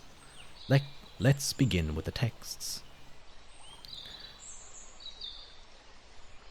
I'm just seeing how... So about page 30. Okay. Both sides saw conflict looming between Troy and Greece. Hittite texts trace a rising tide of troubles in 1200 BC, around 1280 BC. Troy gave up its traditional policy of splendid isolation to make an alliance with the Hittites. The king of Troy, Alexander, had great wealth but not enough military power to protect his lands. Cities, vineyards, threshing floors, fields, cattle, sheep, and not to mention his wife, concubines, and sons. To use the term of Hittite treaties. So all the things I listed there were how they would line them out. The Hittites, in turn, were always looking for allies in turbulent western Anatolia, a region that distracted them from their main interests to the south and east. So Troy became what the Hittites called a soldier servant, that is, a Hittite vassal state with military responsibilities, with a promise of Hittite military protection in return. But as the century progressed, Hittite power declined, probably because of a civil war among the various branches of the ruling dynasty, and the Greeks put pressure on Troy, as shown by a letter, circa 1250 BC, from the king of Aiyawa, so Ahhiyawa, or Greece, to the king of the Hittites. The addressee was probably Hattushilish III, 1267 to 1237 BC. The name of the Greek king who sent the letter is unknown. It is possible that he ruled in Thebes. One scholar finds in a text a reference to a famous name of Greek mythology, Cadmus, legendary first king of Thebes. Most scholars, however, reject this reading. The subject of the letter is the control of the islands off the Anatolian coast, possibly the northeastern Aegean islands of Lemnos, Imbros, and Samothrace. Long ago, the letter says, Cadmus had married his daughter to an Anatolian king who owned these islands. So according to the Greek king, the islands belonged to him, and not to the Hittites. Note that, in typical Bronze Age fashion, the matter is expressed in terms that are personal and familial. The issue is not international law, but inheritance. Note too that any conflict between Greece and Hatti over these islands would pass straight through Troy, and there was other trouble brewing to the south. The brother of a Greek king, a man named Tawagalawa, Eteocles in Greek, was pushing out in force from Miletus, aiding a Hittite rebel and trying to make Hattushilish III give Eteocles a fief in western Anatolia. Not long afterwards, another king of Troy, Walmu, had been forced to flee the city, apparently after a coup. Because Walmu was his vassal, Hittite king Tuhalia IV wanted to restore him to the throne. But Walmu was stuck in the hands of another king near Troy. We don't know how things turned out, and we can only wonder what was at issue in the coup d'etat at Troy. Was it simply a power struggle, or some principle at stake? Or might this principle have concerned Trojan relations with the Greeks? Paris's Greek name, Alexander, might mean that he was descended from King Alexander, who forged Troy's alliance with the Hittites. Certainly, Paris's mission faced a similar problem. How could Troy achieve maximum security at minimum cost without undue risk? His answer was to treat the enemy like a rival gang leader, whose power depended on his honor and whose honor meant controlling his woman, at a minimum. Dazed and caught off guard, the squabbling Greeks would either have to unite, it in itself no small thing, or wage a very tough war, or they would have to accept one very big but cheap triumph for Troy. Paris had played the game well. But Menelaus knew the rules too. He went to war not because his bed was cold, but because his future was shaky. Paris had not only cuckolded the king, but abused his hospitality. The Trojan was like a high roller who openly cheats in front of the casino owner. Unless he punished Paris, Menelaus would have been branded as an easy mark. Since he ruled Sparta by marriage and not birth, unless he forced the return of his wife, he would eventually face someone wanting to knock him off the throne. But Menelaus had an immediate problem. His treasury was lighter, thanks to Helen's decision to take a queen's ransom with her to Troy. Just what Helen took is unknown. It was certainly not cash, since coinage had not yet been invented. At a minimum, the hoard included her dowry, which must have been substantial because she was a royal princess. Who knows what other loot she and Paris helped themselves to as they left. The treasures surely gleamed. Greek goldsmiths were famous for their craft. Greek goldsmiths were famous for their craft, and their masterworks were matched by the pick of the world's imports. Greek kings and queens enjoyed gold and silver vases and cups, bronze daggers inlaid with gold decoration, solid gold earrings, solid gold rings, with inlaid amber and lapis lazuli, silver pins with decorated gold heads, ivory plaques and combs, gold diadems and bracelets, gold necklaces with precious stone pendants. Their shapes were a forest of swirls and rosettes, and decorated with a gallery of ivy leaves, crocuses, figure-8 shields, bulls, lions, hunters, gods, and priests. It was a collection built up over generations, and it was a thief's dream. Paris not only made off with Sparta's queen, therefore, but with its Fort Knox. Later, Paris describes the Trojan War as a fight. For beauticious Helen and the wealth she brought. Agamemnon echoes these words. Homer was much too pragmatic to reduce the war to romance. Regional politics also played a role. Agamemnon's Mycenae was the strongest kingdom in Greece, but the other Greek states could and did go their own ways, and in the age's warrior culture, that meant blood. Around 1250 BC, the great city of Thebes had been sacked by an army that, although largely from other Greek kingdoms, had its roots in a Theban dynastic dispute. Agamemnon would surely rather have the Greeks unite against Troy than turn on one another. In short, if the question of the Trojan War is, what's love got to do with it?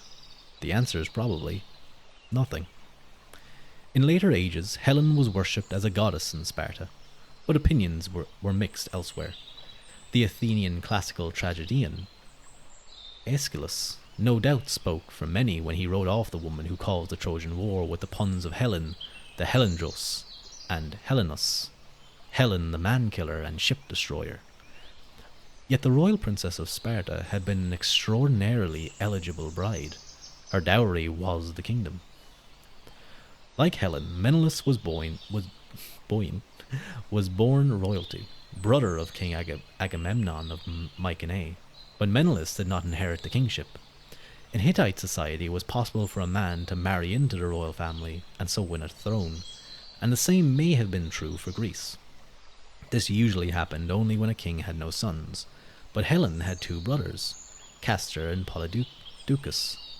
Perhaps they, like Telemachus in the Odyssey, were too young to inherit, or more likely, Tyndareus decided it was worth passing them over in order to ally his family with the powerful dynasty nearby. Menelaus became king of Sparta. As Anton Chigurh says, you married into it. You married into it. You would have had him flip a coin, no doubt.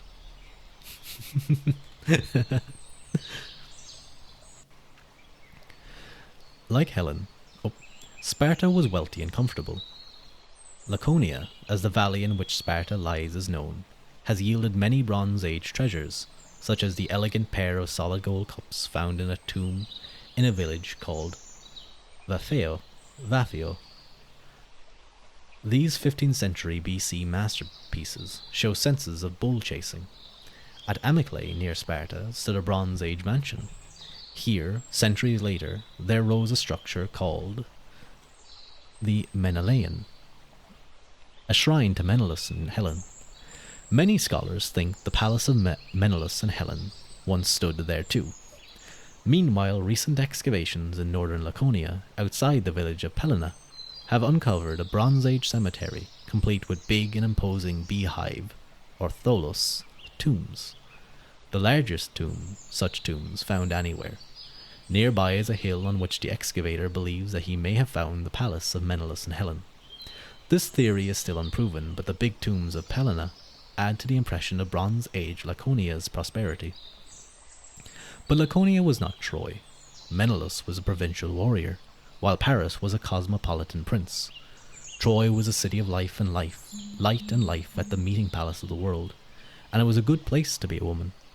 Women in Bronze Age Anatolia had more freedom and power than their sisters in Mycenae and Greece. The evidence of archaeology, epigraphy, and Homer all agree on this point. Consider a recent and remarkable discovery by the excavators of Troy, a Bronze Age disc, which is convex on both sides, not quite an inch in diameter and just a half-inch thick. It weighs only 4 ounces, yet it offers an important insight into the society of Troy. Each side of the disc is incised with writing, which shows that it was a seal. The Trojan seal was last used circa 1150 to 1100 BC, but was probably an heirloom. Its style went out of fashion after 1200, and its worn surface suggests long use. So the seal may well tell us about the world of Priam. The practice of sealing was common in the Near East, including Anatolia.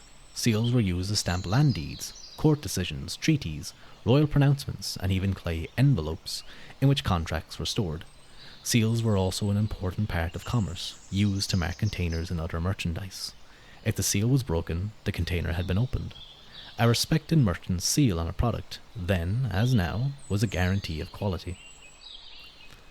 The Trojan seal catches the eye for 2 reasons. First, it is the only writing ever found in Bronze Age Troy.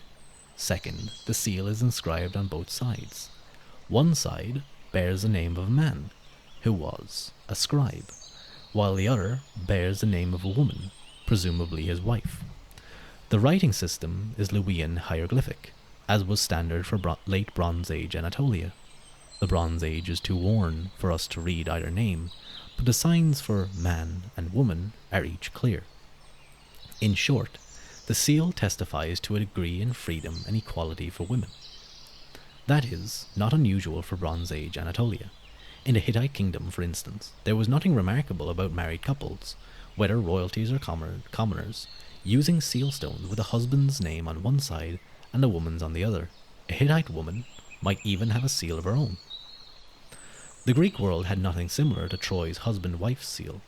While seals were tools of commerce in Anatolia, in Greece they were used mainly as ornaments. Although Greek bureaucrats stamped goods in the warehouse with seals, in general the Greeks treated their seals as jewelry, as signs of wealth and display, meant to be worn around the neck. Greek seals were not inscribed with writing. Women were sometimes depicted, but men predominated, and that seemed to fit Mycenaean culture. In Homer, Trojan men such as Hector worry about the opinion of the women of Troy, while when Hector's wife, Andromache,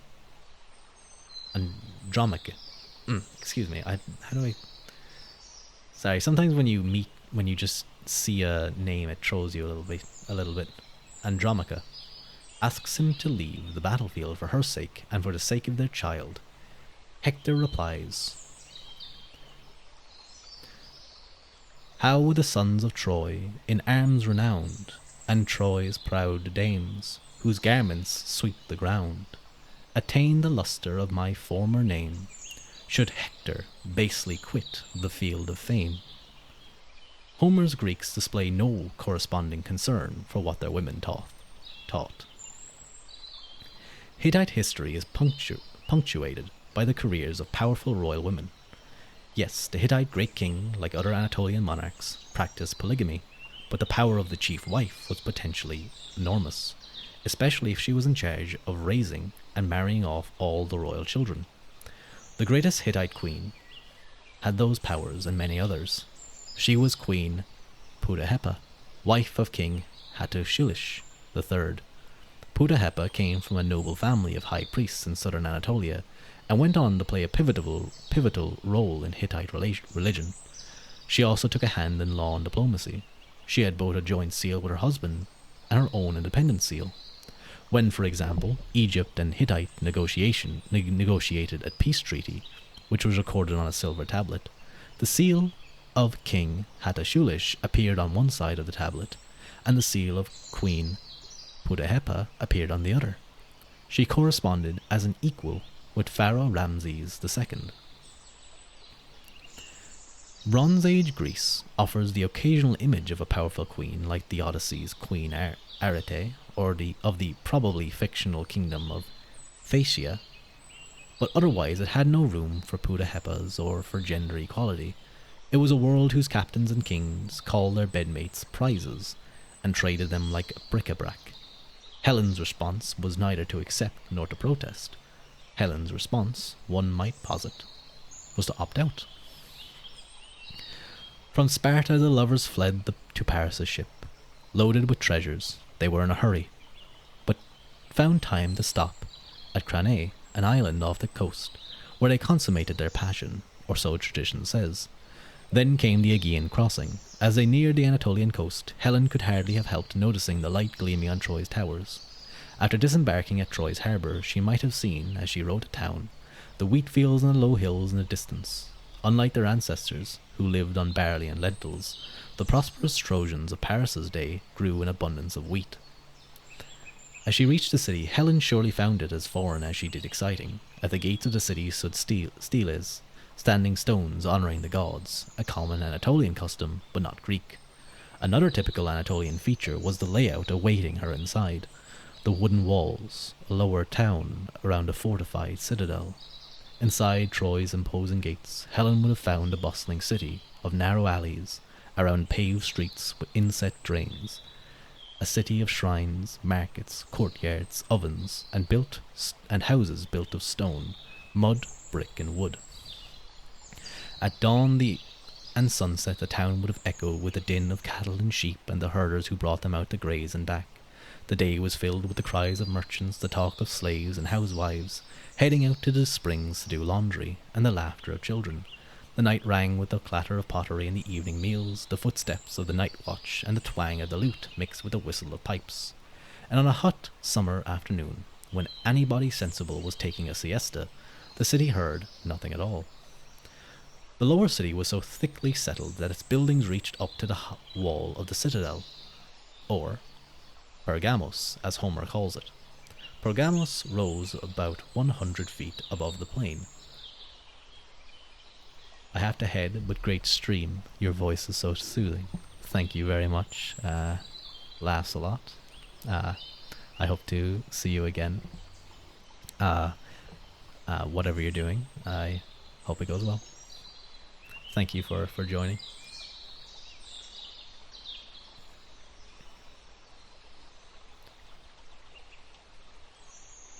Pergamos rose about 100 feet above the plain, a half-acre stronghold protected by a 1,150-foot circuit of walls standing 30 feet high. The serpentine path that led up from the lower city would have brought Helen to the royal palace atop the hill.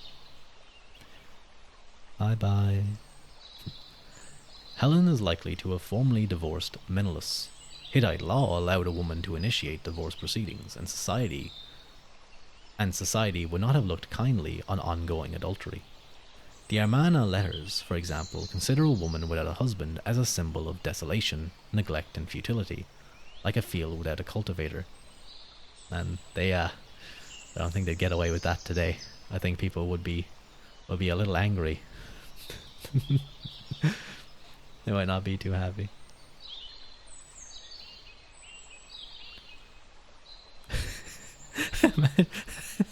Imagine trying to riz a woman and you call her a...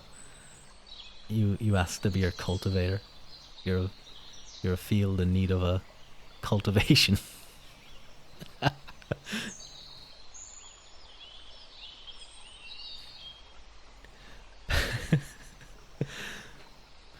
Paris saved Helen from such a fate. The two of them lived in style. Their beautiful high house on Pergamos was built by the best craftsmen in the Troad. There they slept in a high-vaulted, perfumed bedroom. She was attended by a group of Trojan handmaids, whom she directed in such household chores as weaving. She enjoyed all the freedoms of an Anatolian princess, as well as the cosmopolitan pleasures of life in a big city, on the crossroads of international trade. Some of Troy's nobles grumbled about her presence, but King Priam was her champion, and she called him father. There was only one problem: the long arm of her rightful husband. Arranged dynastic marriage was a staple of Bronze Age diplomacy. A marriage was, in effect, a treaty. Take, for example, Madawata, a wily Hittite vassal king in western Anatolia around 1400 BC. Madawata married off his daughter to King Kupanta Kuranta of the nearby land of Arzawa. Okay, I'm going to check my map because I think it might have mentioned these.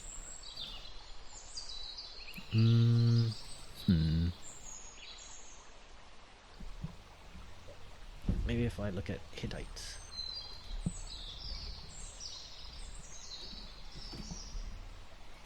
These are funny names.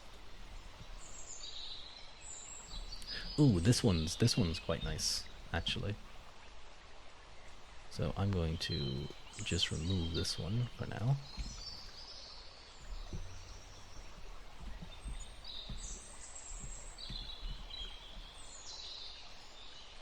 And we have... Oh, I think I downloaded the... Not what I wanted. I downloaded the link. Oops.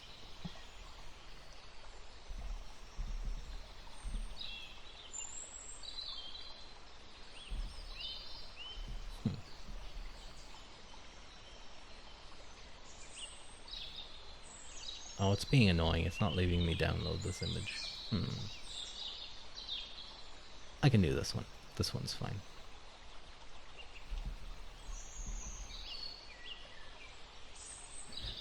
Don't put in the Augie. Okay, here we are. So we can actually see, if you look just to where the green line and the yellow meet, we can see Arzawa. So this is the area that they're talking about. So the Hittite vassal king doesn't say exactly where he's from, but he married her to around here. So we can assume that this guy, Mudawata, was probably somewhere in this region close to Arzawa, if you guys can see it. This was the beginning of an alliance between the two. I'm actually going to make that a little smaller so we can see the chat.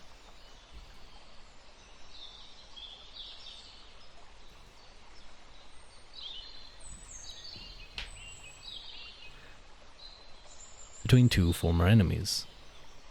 You need a digital laser pointer. Yeah, I don't know. How do I do this? How do I like point to things? I just have to make it really big and hope you guys can see. I'm sure there's probably a way to do it. Maybe OBS, I'm sure, I'll look it up later, but maybe OBS has a way that it can show your mouse or something on when it's on the thing. The great Hittite king recognized with no little annoyance this alliance between two former enemies.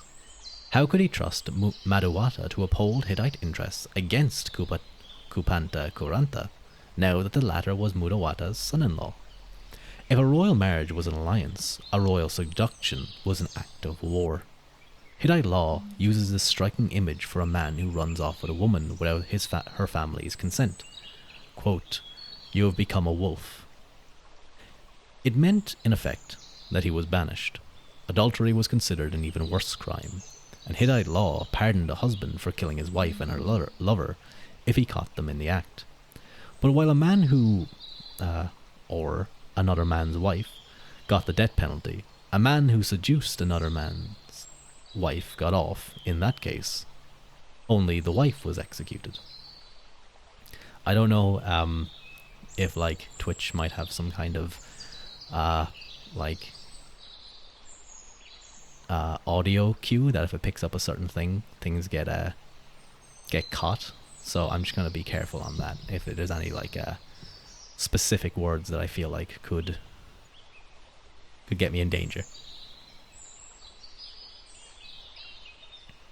Also, that man who seduced another man's wife got off. In that case, only the wife was executed. That's a little unequal. In Greek or Trojan, if Greek or Trojan law were similar, Helen would have known that she had put her life on the line by running off with Paris. Either she didn't care, or she expected to get away with it. This was not wishful thinking. It may seem incredible that Helen or Paris thought they could attack the institution of royal marriage without war, but there was precedent. Pharaoh A of Egypt had lived down the murder of Hittite prince Zananza en route to Zananza's arranged marriage with Ankhesenamun, the widowed queen of the young pharaoh Tutankhamun. The murdered prince's father, King... Okay, this one's even confusing me a little. There's a lot of names. The murdered prince's father, King Shupaluma I, was one of the strongest of all Hittite kings, yet his response was a routine attack on Egyptian possessions in southern Syria. Gonna get rid of that. Oh no, I deleted the wrong thing. It's back. Okay. There we go. No one saw me delete the background.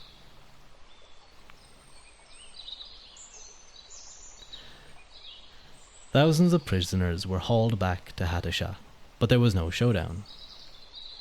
Shupalumia did not even take part in the campaign. I'm just doing my best to assume what this is sounding like, because those are some wacky names. My life flashed before my eyes there. I know. Mine did too.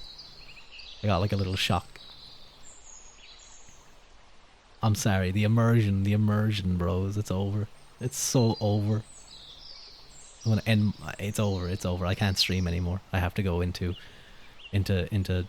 retirement, into hiding. In short, the Hittite response was little more than a punitive raid, the Bronze Age equivalent of lobbing a few cruise missiles over the border. Pharaoh must have breathed a sigh of relief. As for the Greeks, it was one thing to threaten to invade Troy, and quite another to pull off an invasion. Imagine Priam's reaction to the news of Helen's abduction. Whatever his worries, Priam might well have doubted that a Greek army would ever dare to appear before Troy's fortifications. If the Greeks did come, it would be too late for regrets, because backing down would have destroyed Priam's prestige. But Priam surely believed that between Troy's allies and its walls, the city was impregnable. The Greeks would be hard-pressed to carry out more than a few raids. Then they would fight over the booty and turn on each other. Surely the expedition would go home after a few months, while Paris kept Helen. Like Pharaoh I in the Zuzanza affair, Priam might have expected to pay a price for misbehaviour, but not a very big price. In any case, Agamemnon would have no easy time persuading the other Greeks into a big and risky war against Troy. A tradition not mentioned in Homer records an oath supposedly sworn by all princes of Greece to uphold Menelaus's claim to Helen, said to be the most beautiful woman in the world. Not to mention Greece's premier heiress. The hard-nosed historian Thucydides dismisses the story. He says the other Greeks followed Agamemnon not as an act of grace, but because they feared his power. No doubt Agamemnon, and for those of you who don't know, Thucydides was the writer of the history of the Peloponnesian War. He never got to finish the full history, unfortunately, but I have read it, and I do have it on my bookshelf. and perhaps we could read it sometime. But it's a bit of a dry book at times.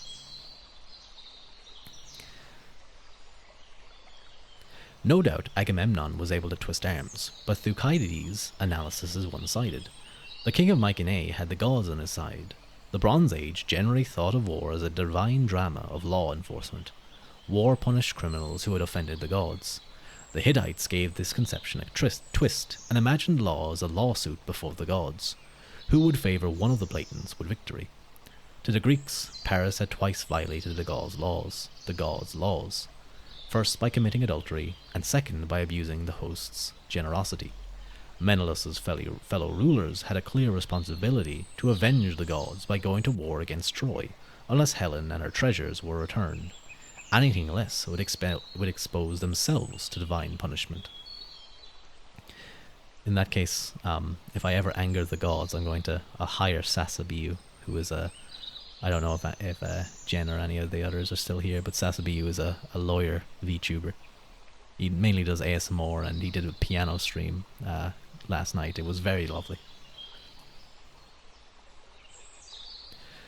Even the most pious Greek might have balked at throwing himself against the mighty walls of Troy, but there were compensations. The Greek kings no doubt knew that war would keep their fighting men busy and out of trouble at home, and the potential for plunder outside of Troy's walls sweetened the deal. Bronze Age invasions usually included raids, like those carried out under the Hittite king Hattusilish I, whose armies plundered the cattle and sheep of an Anatolian enemy's farmers. The Greeks surely relished the chance of doing likewise to the Troad and nearby islands. They were not likely to have had second thoughts about the pretext for the war, because the Bronze Age was not finicky about the casus belli. Conquest was its own reward. It brought glory, honour, and occasion for king and commoner alike to display what the Hittites referred to as manly deeds. The victors also got loot, both inanimate and humans, including slaves, both male and female. In the reign of Hattusilish III, to cite an example, 7,000 Hittite subjects were transplanted from Lycia, in southwestern Anatolia, to Greece. In the Bronze Age, women were often regarded as a commodity. The victorious king Zimri Lin of Mari, in Syria, 1789 to 1752 BC, brought back women captives to serve as weavers and harem mates. In the 1300s, a pharaoh ordered one of his vassals in Canaan to buy him 40, quote, extremely beautiful, unquote, female cupbearers. He sent silver weighing 1,600 shekels, 40 per woman, as well as an escort of archers to bring them back to Egypt. In the Greek kingdom of Pylos, women played a big role in the woolen industry, for instance as weavers, spinners, and sheep shearers. Linear B tablets around 1200 BC identify about 1,500 women and children in these jobs. Some came from places located up and down the coast of Anatolia, as well as from the Aegean Islands.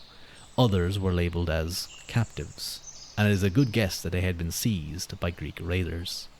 No doubt that, centuries later, the Greek historian Herodotus commented that when Paris ran back to Troy with Helen, wife-stealing was an old custom. Helen was not the cause, but merely the occasion of the war. By seducing a Greek princess, Troy had interfered in the politics of the Greek kingdoms and humiliated a powerful man. It was dangerous to hurt an enemy without destroying him, as one of the Amarna letters say. When an ant is struck, it bites back, and on the hand of the man who struck it. And there remains the underlying causes of the war, resentment, greed, and power lust. Troy had everything that was dear to the Greeks' rapacious hearts.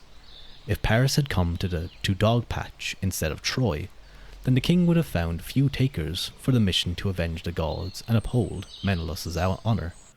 But Agamemnon rallied the Greeks to attack a gold mine, and so the harbour of Aulis filled up with the black ships in which the Greeks planned to sail off to war. And thus ends the first chapter. The next one talks about the many, many ships, but I think I will leave the reading there. We did quite a nice chunk. We had the archaeological aspect, the introduction, and the first chapter. So I'm quite happy. I'm quite happy with how that went. I hope those of you who are still here enjoyed the reading, and those of that of which you were able to catch at the very least.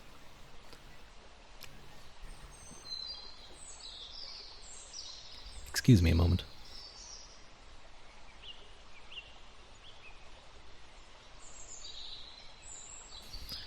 It seems that the author is suggesting, and in his own professional opinion, that the cause of the war was more specifically a gold and power and wealth, but also to uphold appearances. If they didn't respond in some way, it wouldn't have been. It would have been a smear on him, and especially considered he married into the royal family of Sparta, he would have essentially lost his claim. Or, well, I believe he was at that time the king of Sparta, or whatever it was called at that time. But he would have lost his inheritance, his blood claim on it, especially without any heirs, which would have put him in a pretty precarious situation. Menelaus, I believe, was Menelaus the brother of Agamemnon? I believe he may have been. Yes, he was. Sorry, yes, he was. That does make sense. And it does, and one can see that it doesn't necessarily, it kind of, it provides an idea as to why, of course, in this, in the retelling, in the mythology, Helen becomes so beautiful that she's the main cause, but he argues essentially that Homer is following Bronze Age tradition in writing and story and kind of concepts, turning it into a personal vendetta between Menelaus and Paris, with Helen in the center as manipulative. But as you guys can see, I think the author does it in a very nice way. At times, talking about the historical aspect, the archaeology, the textual evidence, talking about the various societal aspects that would have been that they believe anyway to have been present in the Bronze Age. At times, looking at Homer and how Homer portrays it, and at times giving it an almost narrative feel, following the story of the Iliad itself. And I think the way he kind of weaves both sides is very nice. But I realize I've almost been streaming for about 3 hours. Wow. I guess reading does take a while. And there was a lot of stops and starts.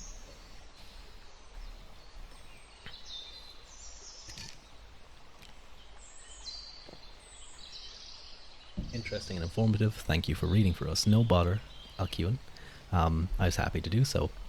I might try and make it at least a weekly thing just to continue on, because it probably will take a couple of streams to get through it, but I think it could, if I, 3 hours of reading would probably get through another chunk of the book. I could see it being maybe, because it's only 180 pages or so, and some of that are photos.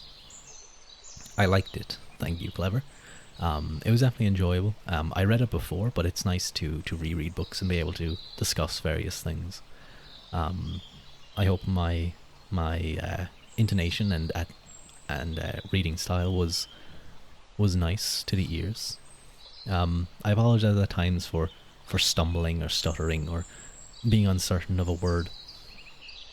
Especially some of the Greek names and Hittite names, they really throw you for a loop. I'm sure when I'm really looking back over this VOD, I'll see that I say a name and then I say it quite differently, 5 seconds later.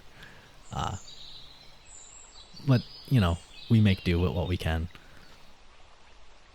But thank you all for joining me. I think I'm gonna go and have a cup of tea and maybe some biscuits. It was very nice to have you here, and I will see you guys in our time. I think I might look for someone to raid and see what we can do. So give me a moment. I'm going to mute myself and just check.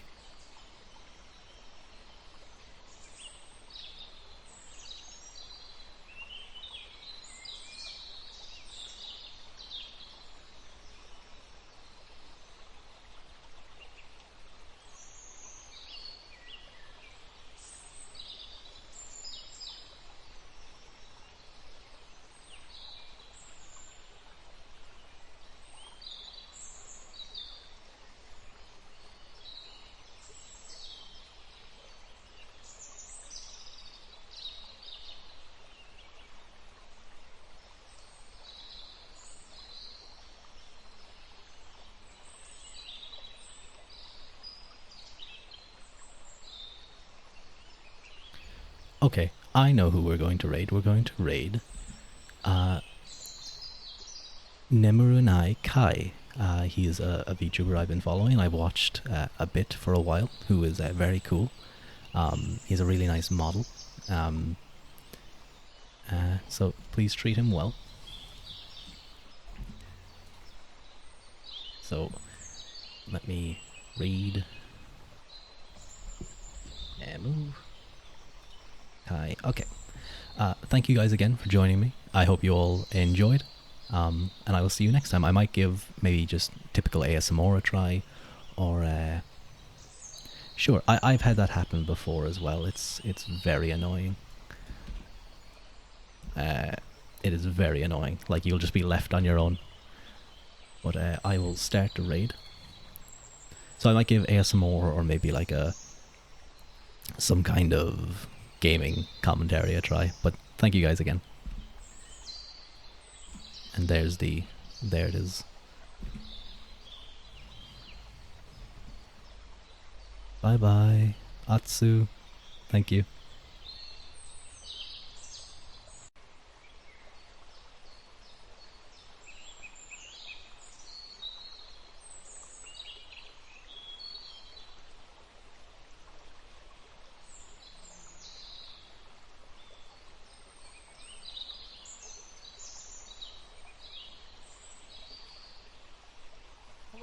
And or raiders, welcome. It's my first time playing Armored Core 6 and I'm already trying to not get lost. Some actions consume energy that are disabled when energy is depleted. Energy right below and grounded. Okay. So that's my energy bar. So that's like stamina, I guess. The boost doesn't seem to use energy. Neat.